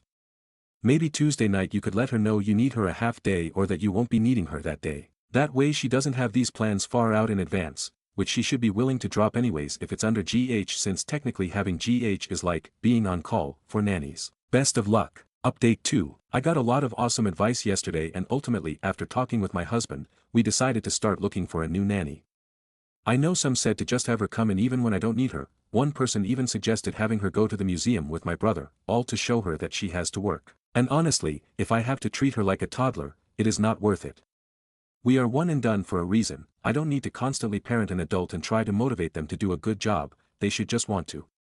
But I also took the advice of waiting to let Nanny know what we were doing, until we found a new one, in case she started calling out or slacking off. This morning when she arrived, I reminded her of the game plan for the day, telling her my brother would pick our son up, then be back by a certain time for Nanny to put our son to nap.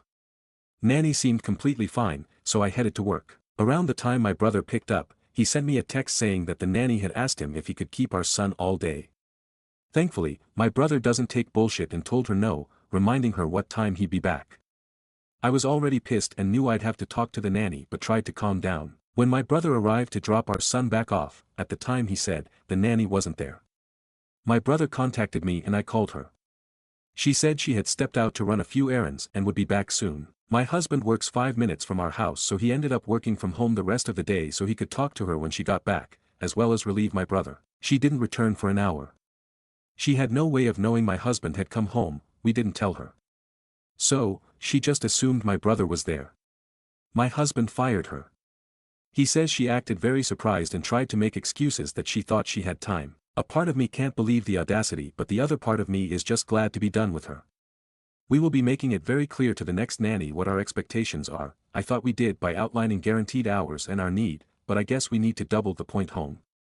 Thank you all for the advice and letting me know I'm not crazy. I try hard to be a good boss and she was great with our son, but I can't take this irresponsibility. Comments by OOP. We already had the talk of, these are your hours, you need to let us know at least a week in advance if you want time off, etc. I thought it sunk in until the most recent incident. She's in her mid-20s. This isn't her first Nanyang job and she had great references. But this was her first job with a schedule like this, and I think she's just gotten comfortable with having certain days off. I know some have suggested just have them come in, but I want to avoid that.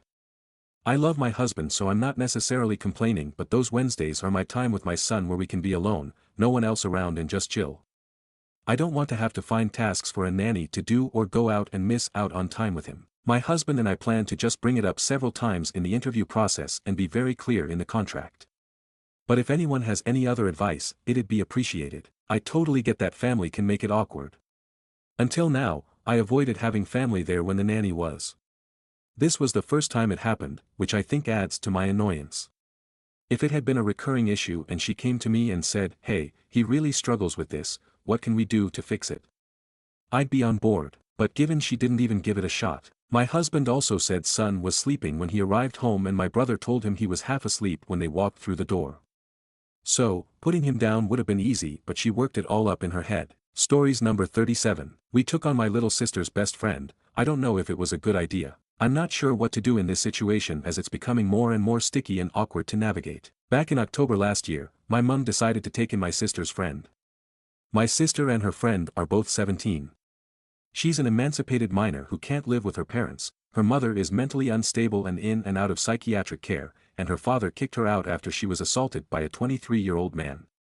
He himself is also abusive. We're very aware of how horrible this is. However, she had already left several accommodations due to her behavior, and we're now unsure what to do. She receives $600 a fortnight from the government to cover rent and food, which is more than enough in our area. When my mum asked her to contribute $80 week rent for her room, including meals, laundry, Wi-Fi, water, and electricity, she was hesitant, and my mum had to remind her multiple times. We were understanding, considering her traumatic past, and wanted to give her time to settle in. We gave her our best furniture and even moved my little brother out of his room and into our entry room so she could have a bedroom to herself. She has clothes storage, a queen bed with fresh sheets and pillows, towels, and a bathroom next door that she's essentially claimed as her own, which wasn't a problem since she was escaping a difficult situation. Recently, though, her behavior has become incredibly disrespectful. She takes our wet laundry out of the washer and dumps it on the floor to do her own.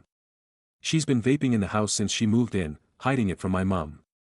She goes out incredibly late at night and hooks up with guys and tells us all in detail about it. She complains about the food my mum makes behind her back and often comes out of her room and looks through our cupboard and says, there's never anything to eat, but never does her own shopping despite my mum constantly buying her own separate milk, foods, and she receives food packages from the government too. She wears extremely revealing clothing around the house, and keeps her room in a filthy state with piles of dirty dishes. If she cooks, she leaves a mess in the kitchen without cleaning up. Oh, and her bathroom is constantly a mess and all of her products take up all of the storage space we once had. On top of that, she constantly complains about her bedroom, specifically that it's too hot because the fan isn't nice enough, even though she hasn't contributed to improving it but can buy anything else she wants whenever she wants it. She pays $80 a week for rent, food, and bills, which doesn't even come close to covering her expenses, yet she's never once thanked my mum for this arrangement.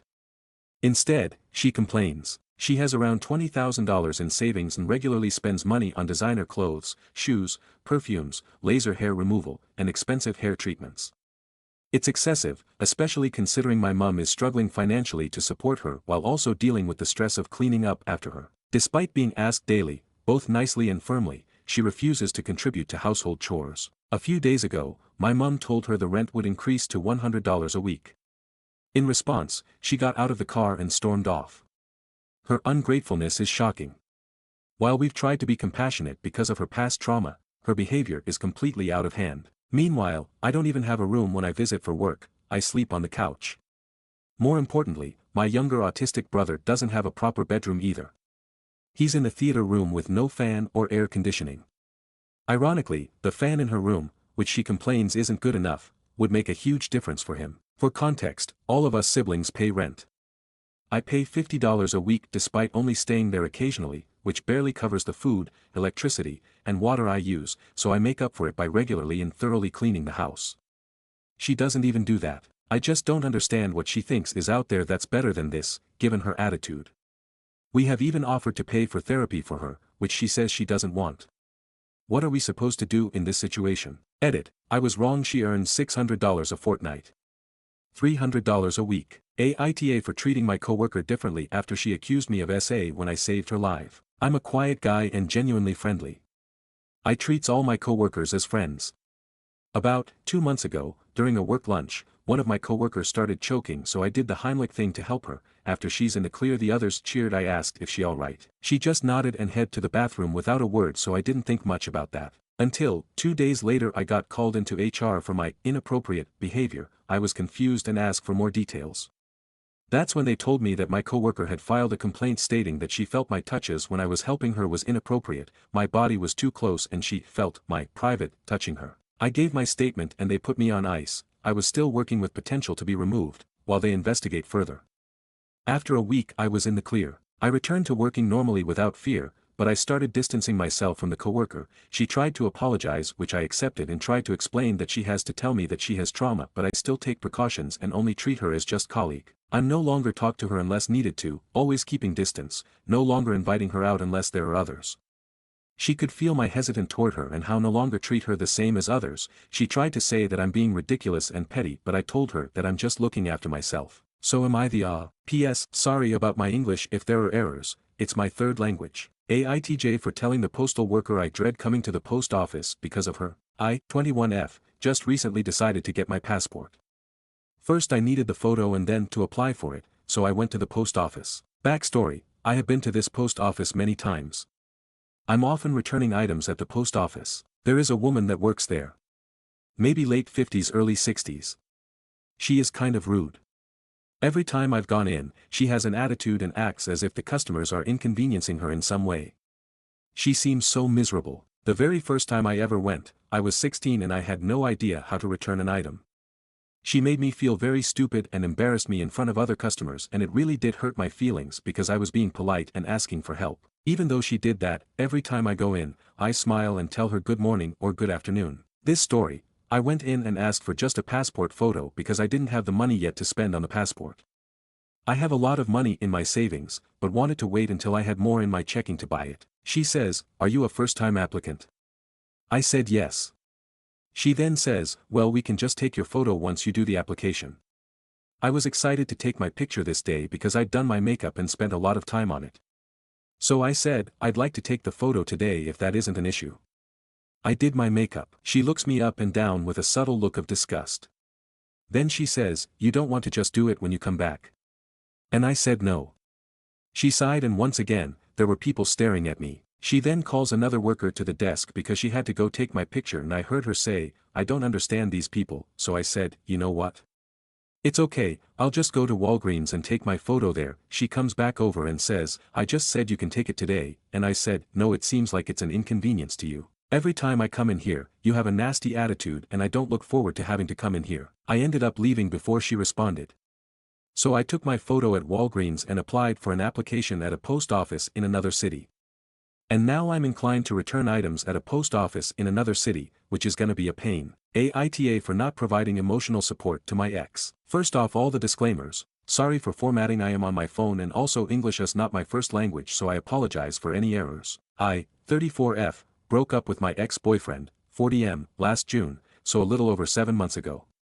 There wasn't any big blowout reason, the relationship just didn't work out for me. I put in all the effort while he always provided the bare minimum, and at some point I just didn't feel like taking care of a grown-ass man anymore. It was really hard on him and he kept texting me for a while. I replied politely but also told him he needs to move on. It was just too little too late. I know I may sound cold-hearted, but I had my reasons to break up with him and I didn't really want to stay in constant contact or keep being friends. So yesterday I was out with my siblings and he randomly calls me. I have a tendency to people-pleasing, so my sister took my phone, rejected the call and texted him that I was unavailable due to being out with them. He texted back asking me to call him when I was available because something bad happened. So I finally grew a spine and told him I couldn't provide him emotional support and to please understand. He then texted me that his mother had passed away and he just needed someone to talk to, and how could I be so cold towards him? This is where I might be the asshole because I still did not want to call him and be his emotional support. I just want to stay out of this, and as sad as I am for him I don't want to be involved in this. So am I the asshole? AITA for moving out, stopping the electric and leaving my roommate to figure out the rent. I, 26F, moved into an apartment in Florida with my college bestie, 21F. I let her pick her room, so she took the master with an en-suite, and I got the smaller one. I also furnished most of the place, including putting a 75-inch TV in the living room. A few months in, I got pregnant and decided to go home to give birth, but I kept paying rent since I planned to return. Before leaving, I moved my TV into my locked bedroom. She could still use everything else, but I did this because she gets careless when high or drunk, leaving keys in the door, passing out randomly, etc. I didn't want my things stolen or damaged. About a month later, she mentioned her brother was staying over. He was cool, so I had no issue with it. I was actually thinking of offering him my room since he was only staying a few days. But on FaceTime, I noticed a big TV in the background. I asked, "Oh, you got a new TV?" She said no. Did he bring one? Again, no. Then she pans the camera and says, "Oh, we took yours out of your room. It just goes with the aesthetics." I said, "But my room was locked." She just shrugged. I used a knife to get in. Like it was nothing. I blacked out, cussed her out, and ended the call. Then I asked my maintenance friend from the complex to check things out. It wasn't just my TV, my room was messy, my locked bathroom had been broken into, and both she and her brother had been wearing my clothes. I was livid. I called her, and she finally answered when I threatened legal action. She said it was selfish of me to put the TV in my room because they had nothing to use. Mind you, we both had TVs in our bedrooms. At that point, I was done. I had my sister and a friend clear out my stuff while she was at work. Anything we bought together, I sent her half the money for, including the dining table, even though I was being petty when I took it. I also disconnected the electricity, didn't want her running up a spite bill, and stopped paying rent. Unfortunately, I lost the baby and returned earlier than planned. When I got back, the apartment was trashed. She had moved out, stopped paying rent, and now the delinquency is on both our credit reports. Years of friendship gone, just like that. No apology, no accountability, no nothing. Just one FaceTime call, and that was it. Aita for handling it this way. Should I have kept paying rent since moving in together was my idea? Aita for refusing to share a bank account with my fiancé, 24M, because of his gambling addiction and wanting a prenup? Advice needed. I, 21F, have been with my fiancé, 24M, for 3 years, and we have a baby together. I love him, but he has a serious gambling problem. He's lost thousands at casinos and through sports betting. Even though he has a block on gambling apps, he just bypasses it by sending money to his friends to bet for him. In the past, I actually wanted a shared bank account alongside our separate accounts. I didn't want to be fully responsible for the household and childcare expenses, and I thought a shared account would push him to contribute equally. But if I'm being honest, I don't trust that he wouldn't borrow from it to gamble. He's promised to stop so many times, but he always starts again. I even compromised, saying he could gamble on his birthday or a friend's birthday, but that didn't stop him from finding himself at the casino and losing thousands. His family, while not as extreme, also gambles, mostly scratch cards, and they're defending him, saying I should be more supportive. But I come from a well-to-do family that values money and the hard work that goes into earning it. We were raised to be responsible with our finances, and I've seen firsthand the damage gambling can cause. Now that we're engaged, he's pushing for a shared bank account and is furious that I refuse.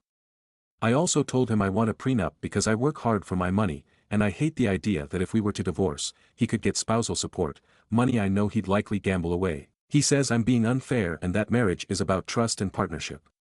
But how can I trust someone who repeatedly breaks their promises?